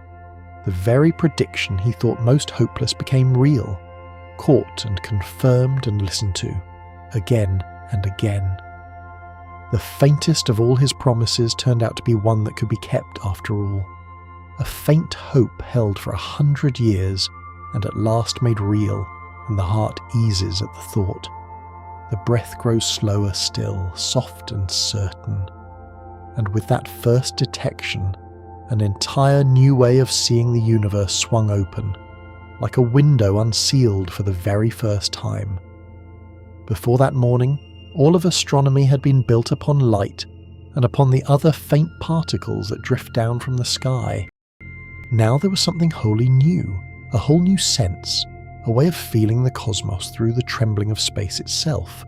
A field that had not existed the day before was suddenly alive, and the sky, so thoroughly mapped, revealed that it had been speaking in a language never once heard. That morning brought more than a discovery. It grew a new way of perceiving the world, a freshly opened window onto everything. Perhaps the most intimate wonder of all is that you can actually listen to these collisions yourself, with your own ears, here in the quiet. When scientists took the very first signal and shifted it down into the range of human hearing, it became a sound, a real and simple sound, a low note that swept upward in pitch and then fell away, the unmistakable voice of two black holes becoming one in the deep. Millions of people have now heard it, this brief rising tone gathered from a collision more than 1 billion years ago and more than 1 billion light years away. It is, quite literally and truly, the sound of the universe, captured and carried to the ear across an almost unthinkable gulf of space and time. And it is such a small, soft sound, this voice of the most violent event imaginable, no louder than a sigh, no longer than a breath. You could hold it in the palm of your attention and let it rise and let it fade and feel the whole cosmos in it. To hear it is to hear something almost no one in all of human history could ever have heard, a sound that travelled across the entire reach of the observable universe to find this place, gathered from an event so ancient that the Earth itself was young when it began. And yet it asks nothing of you. It is only a soft rising note, faint as birdsong, brief as a breath, the quietest possible echo of the loudest thing there is, a soft rising note, echoing somewhere far beneath your thoughts, faint and brief, fading sweetly into the quiet. And when those two black holes merged, something profound happened to the darkness itself. Each black hole is wrapped in a kind of invisible boundary, a surface beyond which nothing can return, and long ago a physicist proved that when two of them merge, the surface of the new black hole must be larger than the two old surfaces added together. The darkness can only grow, and listening carefully to that first wave showed that this was exactly true. The new horizon larger than the sum of the old, just as the equations had promised half a century before. It is a strange and beautiful rule that the boundary of the dark can never shrink, only grow, confirmed not by looking, but by listening to the ripple it left behind. This same rule turned out to be one of the deepest hints there is about how the cosmos truly works, tying the silent darkness of these objects to ideas about heat and order and the slow forward flow of time itself. A simple statement that the dark can only widen, and yet it reaches down into the very foundations of physics. And it was tested at last, not with light or with fire, but with the faint trembling of two shadows merging into one, 1 billion years away. A quiet certainty in that, the strange lawfulness even of the darkest things. And in the merging of those two black holes, something almost beyond belief took place, a transformation of pure substance into pure motion. The new black hole that formed weighed less than the two that came together to make it. About 3 times the mass of the entire sun had simply vanished, gone in the time it takes to blink. But it was not truly lost. It had been turned completely into the energy of the gravitational wave itself, poured out into space-time as that great rolling shudder. 3 whole suns' worth of solid matter dissolved into ripples in the fabric of space and sent outward across the universe. The mass did not disappear. It became the wave. It became the very thing that was caught, 1 billion years and 1 billion light years later, trembling faintly through the floor of an instrument on Earth. 3 suns becoming a single soft sound, and the wonder of it settles over you while the body grows heavier and the breath grows slow. For this is the deepest meaning of that famous equation Einstein gave the world, the one that says mass and energy are, in the end, the very same thing, able to become one another. That truth is usually pictured in the blazing fire of stars or the heart of the sun, but here it appears in its grandest and gentlest form, mass not burning into light, but melting directly into the trembling of space itself. The collision took matter, real solid matter, and turned it into a wave, the way a wave on water is not a thing but a motion passing through. The universe rewrote 3 suns from substance into pure ripple, and the equation held perfectly exactly across 1 billion years of dark. The mind grows quieter still, soft and slow, as that great transformation moves through you and away. And the shape of these waves, the very way they reach into space, is more delicate and more patterned than you might expect. A gravitational wave does not simply push space back and forth in a single direction.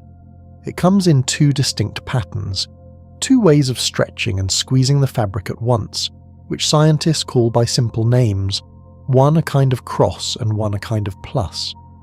As a wave passes, space is pulled outward along one pair of directions while it is pressed inward along the other, and then the 2 trade places over and over in a slow turning rhythm. It is a more graceful motion than a simple shove, a kind of slow rotation woven into the very stretching of space, like a flower opening and closing along 2 different axes at once. And by carefully measuring these 2 patterns, by feeling exactly how a wave stretches space in its own particular way, even more can be learned about the collision that made it, how the 2 bodies were tilted, how they were oriented as they fell together far out in the dark. The very geometry of a distant catastrophe is written into the geometry of the wave, in the fine interplay of those 2 patterns, waiting to be read by anyone patient enough to feel the difference. Nothing about these waves is crude. Everything about them is delicate and woven and exact. A slow turning rhythm to follow, in along one direction, out along another, soft and even and deep. And these waves have made it possible to test the deepest ideas in a place never reached before. Gravity is gentlest and easiest to study where it is weak, here on Earth, near the weak pull of this small planet.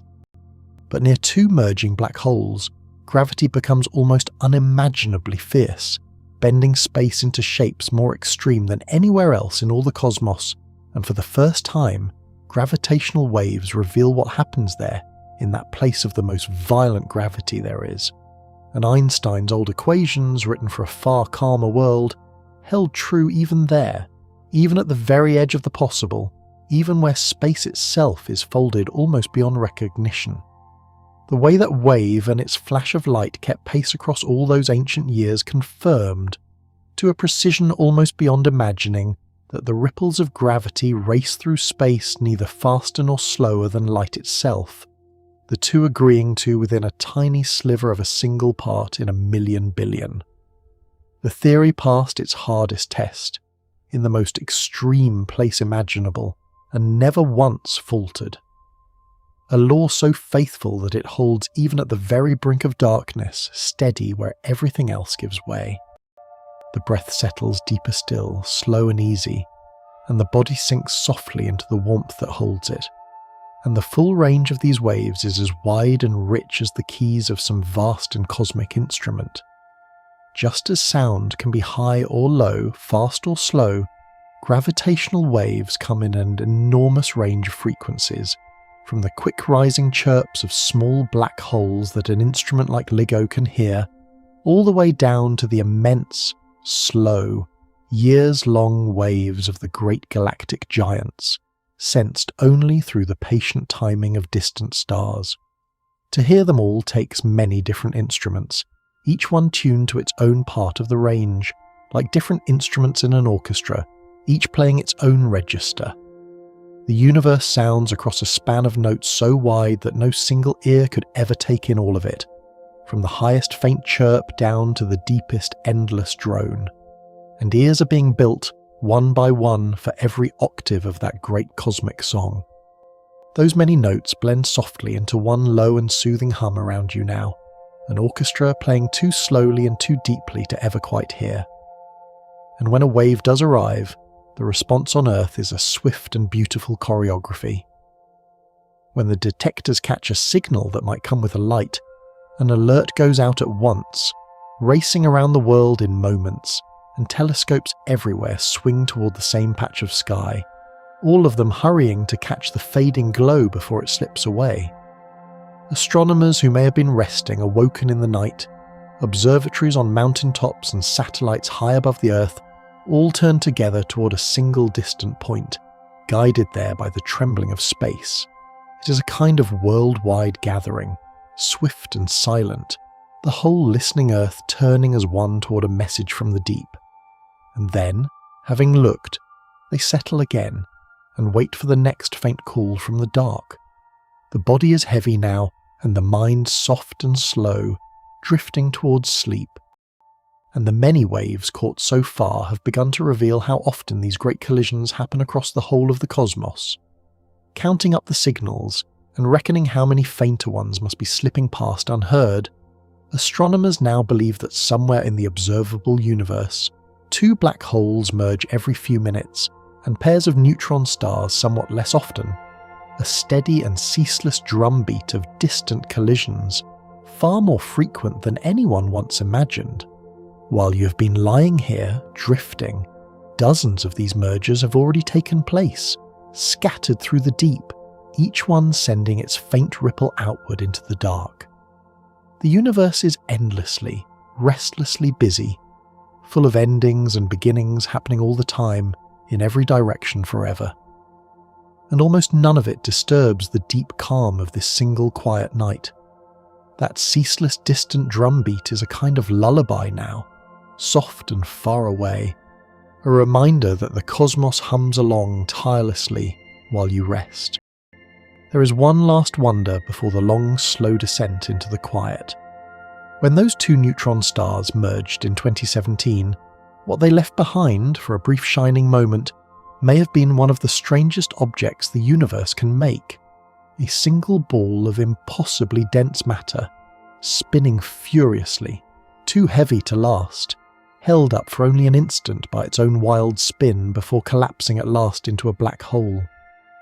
Exactly what happened in those few short moments is still being pieced together, read from the clues in the wave and in the light, but it seems a state of matter more extreme than any ever witnessed may have been glimpsed, existing for only the briefest flicker before it vanished into darkness. A thing that lived for less than a heartbeat, more than 1 billion years ago, and yet whose faint last song still reached the earth, still taught us, still lingers in the record of that night. A fleeting, impossible thing, resting softly in you now here at the threshold of sleep. Of all the waves that might still be out there waiting, the oldest and most astonishing would carry the memory of the very birth of the universe. The same theory that gives us gravitational waves suggests that the Big Bang itself, the great beginning of everything, would have set the fabric of space ringing, sending out gravitational waves in its very first moments, ripples born in the instant the cosmos came into being. To catch them would be to feel the trembling of creation itself, the faint and ancient echo of the moment when space and time first unfurled. No light can ever reach us from that instant, for the universe was far too hot and dense for light to travel. But the gravitational waves would have slipped through freely, and they may still be washing over the earth, the oldest signal in all existence, a whisper from the dawn of time, almost too faint to imagine. They have not been heard yet, but they may be here, all around, even now. A sound older than the first light drifting silently through the room, and these primordial waves, if they exist, would have grown in a most extraordinary way. In the universe's first unimaginably tiny fraction of a second, many believe it expanded with astonishing speed, swelling enormously in less than the blink of an eye in an event called inflation. And that sudden vast stretching would have taken the smallest possible flickers, the faint quantum trembling that fills even empty space, and pulled them outward until they became gravitational waves spanning the entire sky. The very tiniest ripples imaginable, stretched by the growth of the cosmos into waves vast enough to fill all of space. It is a thought almost too large and too small to hold at once, the most delicate flicker becoming the broadest wave, the seed of everything written faintly into the trembling of the newborn universe. And if they are ever found, these waves would tell of an instant reachable in no other way, a moment so early and so strange that every other instrument falls silent before it. They would be a direct touch upon the very first breath of the cosmos, a way of feeling the birth of space and time with something close to bare hands. Scientists search even now for the faintest fingerprint these waves might have left upon the oldest light, a subtle pattern pressed into the ancient afterglow, hoping to find there the signature of those first primordial ripples. It is among the greatest quests in all of science, this listening for the trembling of the very beginning. The mind can simply let that go now, too vast and too faint to grasp, like mist that you do not try to hold. For such waves would be the oldest message in all of existence, far older than anything else that could ever be detected. The light usually called the oldest light, the faint afterglow left over from the young cosmos, comes from a few 100,000 years after the beginning. But these primordial gravitational waves would come from the very first instant, from a time unimaginably earlier, when the universe was younger than the smallest fraction of a heartbeat. To catch them would be to receive a letter posted at the very dawn of time, carried unbroken across the entire history of the cosmos, to arrive, at last, in the quiet of an ordinary night. The universe may still be holding that first message out, patiently, waiting for ears keen enough to receive it. Let that patient waiting settle over you now, soft and unhurried, as the breath grows slow and the body grows heavy. And the reason these waves could carry a message so perfectly across all of time is the same reason they are so hard to catch. Because they pass through everything, untouched and unabsorbed. They also arrive almost perfectly preserved, carrying their information across billions of years without being blurred or muddled or worn away. Light grows scattered and reddened and dimmed on its long journeys, changed by everything it passes through. But a gravitational wave is barely changed at all. It is, in a sense, the most honest messenger in all the universe, telling of distant and ancient events with a faithfulness that nothing else can match. What it carries, it keeps. The message it was given at its birth is very nearly the message it delivers, however far it has come, however long it has travelled through the dark. A messenger that never alters what it was given, and so one to be wholly trusted. Your own thoughts grow that simple and that clear now, soft and undimmed, and the ability to hear these waves keeps deepening year by year in a way that grows faster than you might expect. Each time the great detectors are upgraded and made a little more sensitive, they can hear collisions a little farther away. But because space reaches outward in all three directions at once, even a small gain in distance means a very large gain in the sheer volume of cosmos that can be heard, and so the number of events caught grows quickly, far faster than the improvement alone might suggest. A modest step in sensitivity opens up a great new sphere of the universe to the listening, full of collisions hidden before.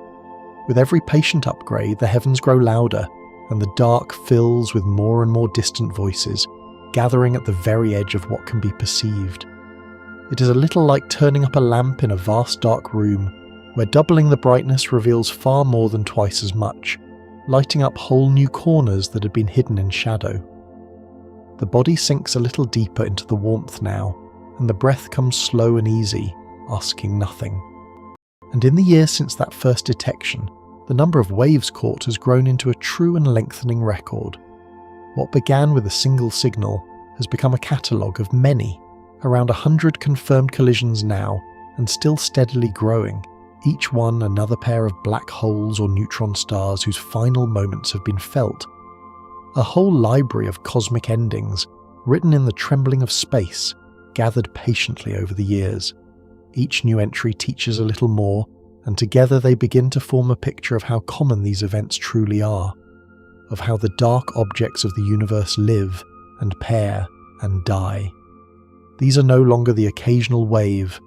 They are becoming at last the collected songs of the cosmos, a slow accumulation of distant songs, that gathering library, and you yourself need gather nothing at all.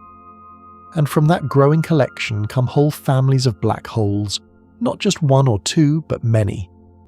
Listening to so many mergers reveals patterns in them, how heavy these black holes tend to be, how often they come in pairs, how their masses spread across a range from the small to the truly enormous. It is a kind of careful census of the darkness, the habits of the most hidden things in all the universe learned simply by feeling the waves they leave behind. Objects that can never be seen, never visited, never touched, are revealing the shape of their hidden lives, one faint ripple at a time. The dark population of the cosmos is stepping at last out of total mystery, and the more of them that are heard, the clearer it becomes where they came from, how the great stars that made them lived and died, how the early universe seeded the dark with these silent giants. Each wave is a single life story, and together they become a history, the long, slow biography of the black holes themselves, written across the ages and read at last in the trembling of space. The mind grows softer still and slower, drifting easily now towards sleep. And here is a strange and surprising truth about the very ground beneath you. The Earth itself is never perfectly still, even with no earthquakes, no storms, no passing trucks at all. The planet hums very faintly all the time, a constant faint trembling stirred up by the distant oceans forever washing against the far shores of the world. The seas, rising and falling, pressing endlessly upon the seabed, set the whole earth faintly ringing, a sound far too low and too soft for anyone ever to feel. It is one of the very things the great detectors must listen past in order to hear the cosmos, and it is also, in its own way, a kind of lullaby, the whole planet humming low to itself, rocked by its own restless seas.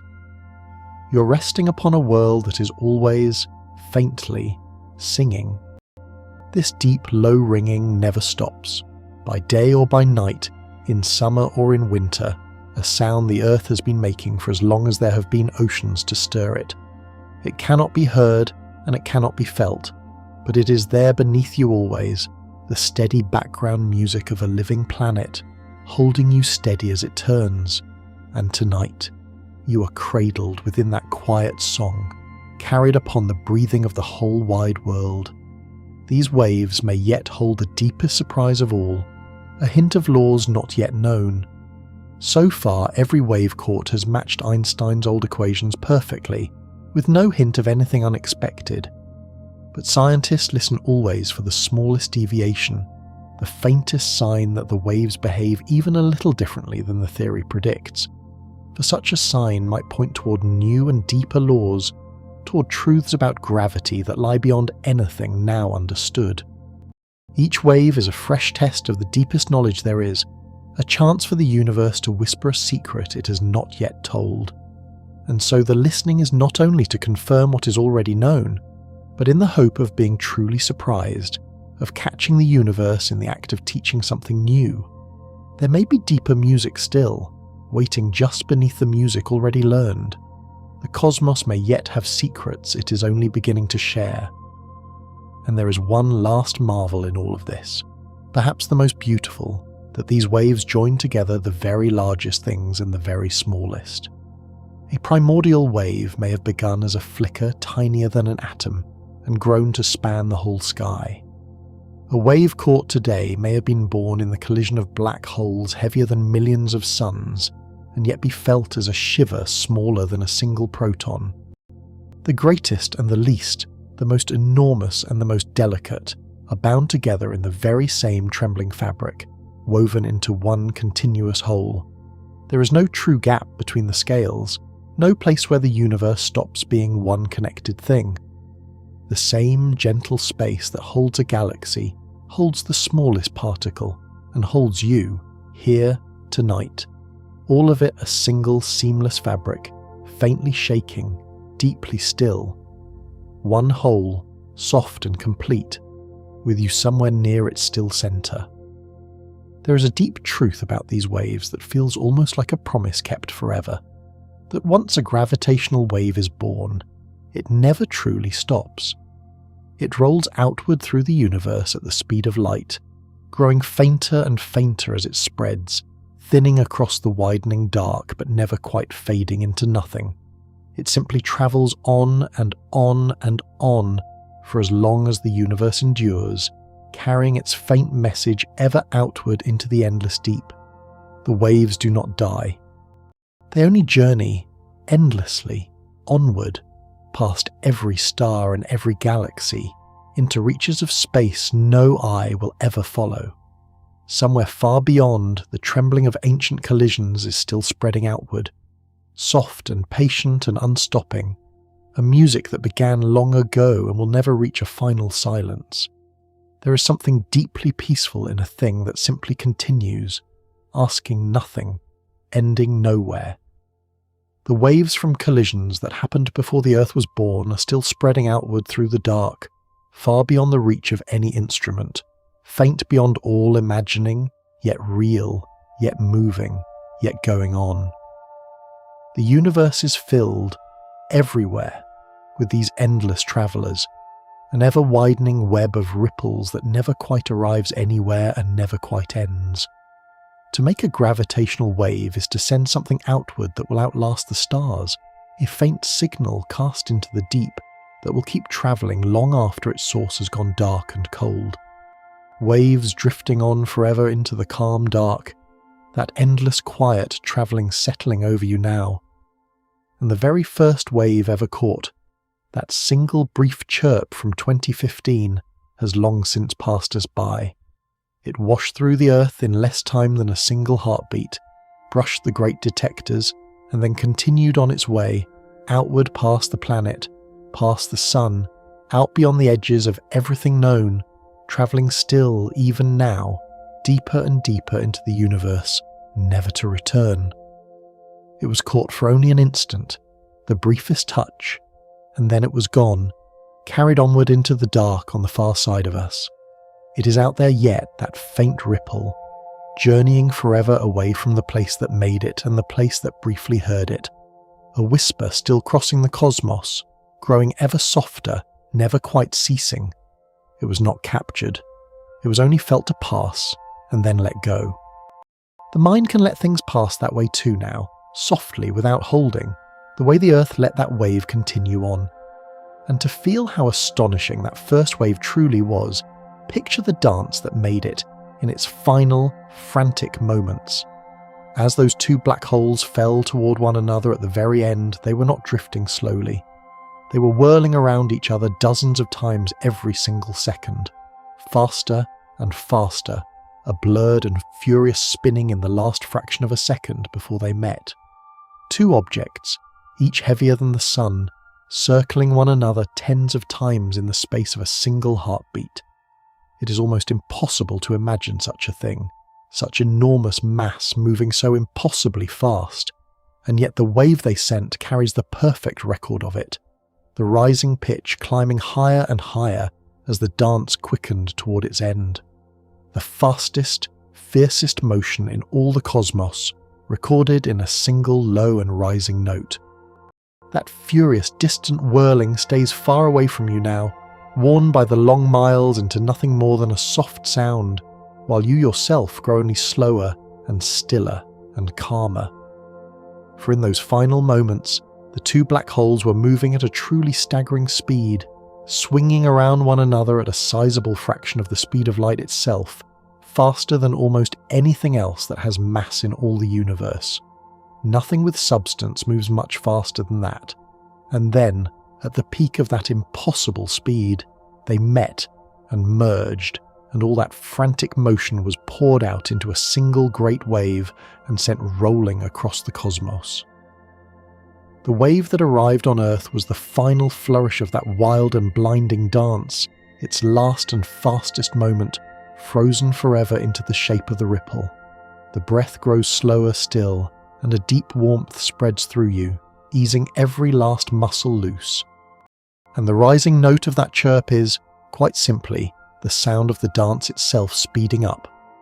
As the two black holes spiraled closer, they circled faster, and as they circled faster, the wave they made rose in pitch, climbing higher and higher in those final fractions of a second, exactly as the orbit quickened toward its end. The chirp does not merely describe the collision, it is the collision, its rising tone the very voice of the quickening spiral, growing higher as the two giants rush together. To hear that note climb is to hear, directly, the last acceleration of the dance, sped up and shifted into something a human ear can hold. The motion and the sound are one and the same, rising as the orbit tightens, falling silent at the instant the two become one. That single rising note carries your own mind upward and then releases it, calm and slow, into the quiet that follows. And the motion these waves carry through the fabric of things is gentle and sideways, more like a ripple than a push. A gravitational wave stretches and squeezes space not in the direction it is travelling, but across it, off to the sides, the way a long ribbon held at one end and lightly shaken sways from side to side, while the wave itself runs smoothly along its length. As the wave passes by, it widens space in one sideways direction and narrows it in another, a soft transverse shimmer perpendicular to its path. It is a still, lateral kind of motion, a sideways breathing of space as the wave glides through, and in that it is much like light itself, which also trembles sideways as it travels, so that these two great messengers, light and gravity, move through the cosmos in a strangely similar way, each one shivering sideways across its own direction of travel. A deep kinship there, two utterly different things, one made of light and one made of the shape of space itself, and yet both moving with the same sideways grace, both travelling at the very same speed.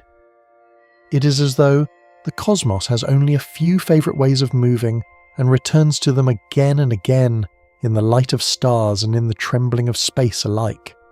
Your thoughts loosen and fade, each one dimmer than the last, settling toward the edge of sleep. And because almost nothing can stop these waves, the universe is very nearly transparent to them, open all the way through. Light is caught and scattered and blocked by all the dust and gas and matter strewn across the cosmos, but gravitational waves pass through it all as though it were not there, and so, in principle, they could arrive from almost the very beginning of everything, from depths of space and time that light can never show. The whole universe lies open before them, clear and unobstructed, a vast transparent sea through which they travel freely from the farthest reaches to the door. There are almost no shadows in the world of gravitational waves, almost no hidden places, almost no walls. The cosmos, so full of curtains and veils for the eye, is wide open to this deeper sense, clear all the way down to the dawn, a universe with no walls, clear and calm and endless. And the instruments that feel these waves are so exquisitely sensitive that they notice even the faint pull of the moon. As the moon and the sun move across the sky, their faint gravity raises tides not only in the oceans, but in the solid body of the earth itself, very slightly stretching and squeezing the ground, and so very slightly stretching the long arms of the detectors. The mirrors must hold so still that they can feel the moon tugging faintly on the very land they rest upon, the same steady pull that lifts the seas. To listen for a ripple born 1 billion light-years from here, the instrument must first account for the soft tidal breathing of its own planet, the slow rise and fall of the ground beneath it as the moon drifts overhead. It feels the heavens twice over, once near and once unimaginably far. That faint lunar pull rocks you softly now, the same tide that moves the oceans moving faintly through the ground, through the room, through you. And though the events that make these waves can last for ages, what reaches the earth of them is only the final breath. 2 black holes may circle for billions of years, but the wave caught comes from the very last seconds, sometimes the very last fraction of a single second, the dramatic finish of an unimaginably long and patient courtship. All those slow ages of circling are silent, too faint to hear, and only at the very end, when the dance grows fast and fierce, does the wave swell loud enough for the instruments to feel. The Earth hears only the climax, the final flourish, the last quick heartbeat of something that took longer than the age of the Earth to unfold. A story billions of years in the telling, and only its closing word is caught, soft and brief, drifting in across the dark. That closing word is enough for you too now, the tender end of a long, long story as you sink deeper into rest. And there is one last wonder, the closest and most tender of all, here at the edge of sleep. The very same kinds of cosmic events that send these waves rolling across the universe are also the forges that made the stuff of you, the calcium in your bones, the iron that reddens your blood, the countless atoms that make up your resting body. All of it was cooked in the hearts of stars and scattered by their deaths, and the heaviest of it flung out in the collisions of dead stars whose waves can now be heard. And so to listen to a distant merger is to listen to the very same kind of furnace that long ago made the elements that became us. The waves and the body share a single ancestry. To hear the universe sound is to hear the distant echo of the very places that made you, calling softly across the dark. You're not a stranger listening in on something far away and unrelated to yourself. You're a piece of the same story, made in the same furnaces, carried here across the same billions of years. When you hear a distant merger, in some deep sense you're hearing your own beginning, the kind of event that scattered the seeds of your body out into the dark long before there was an earth to gather them. The cosmos out there and the body lying here are made of one another, woven from the same ancient fire, and that closeness holds you now. And so, at the very last, comes the truest and most restful wonder of all, the one that gathers every ripple of this long night into a single quiet thought. Through all these slow hours, the night has drifted among waves in the fabric of everything that is. Two black holes have become one. Gold has been forged in the bloom of colliding stars. The slow breathing of the whole galaxy has rumbled beneath all the brighter notes, and a sound older, perhaps, than the first light has been listened for in the dark. The trembling of space has been traced from the dawn of time to the faint ripple of your own beating heart. And here, at the end of it all, is the final secret, the one the whole night has been quietly carrying toward you. It is this: you're not separate from any of it, not from a single part. The very same waves that washed through the first detectors are washing through you now, here, in the dark, in the warmth of this bed that holds you. The very same elements forged in those ancient collisions are woven into your bones, your blood, the tireless engine beating quietly within your chest. The very same gentle law that curves space-time around a black hole curves it, ever so slightly around you as well, holding you tenderly to the earth, holding the whole earth just as tenderly to the sun. You're made of the universe's oldest material. You're touched, in every moment, by its faintest and most ancient music. When you breathe, you ripple space-time itself. When the distant cosmos trembles, it trembles softly through you. There is no wall between you and the stars. There never was. There never could be. For this is the deepest truth these waves have given, gentler than any single fact. The universe is not a cold and distant place, far away and indifferent. It is intimate. It is close. It is closer than your own breath, passing through you at this very moment, quietly, endlessly, a slow tide of ancient ripples that began long before the earth was born and will go on long after this night has faded into morning. You belong to it completely. You always have, from the very beginning, and it asks nothing of you at all in return, nothing but to rest and to breathe and to let it move through you, soft as a wave across still water, soft as a single breath, soft as sleep itself. The night is whole now. Every wonder has been spoken gently into the dark. Every ripple has reached at last its quiet and waiting shore. There is nothing left to follow and nothing left to hold. And if you are still here, drifting on the very edge of sleep, another quiet journey is already waiting nearby, resting there on the screen, ready whenever you might wish to return to it, or never at all. There is no need to choose anything tonight. It will keep. It will wait, patient as the starlight, for as long as you ever like. For now, there is only this. You do not need to remember the waves, or the distant stars, or any of the strange names spoken into the dark. Let them all go now. Let them drift away from you, gently, the way the rings widen and vanish across a still pond until the water is smooth and dark and perfectly calm again. They were never yours to keep. They were only ever yours to feel, just for a little while, as you slowly fell. The body is heavy now. The breath is slow. The mind is soft and quiet and dim, like the deep, gentle space that lies between the stars. There is nothing to do. There is nowhere to be. The universe is breathing softly all around you and through you, and you are a part of its long and peaceful music carried upon a tide far too slow and far too kind to ever wake you. Let the room grow dim. Let your thoughts come loose.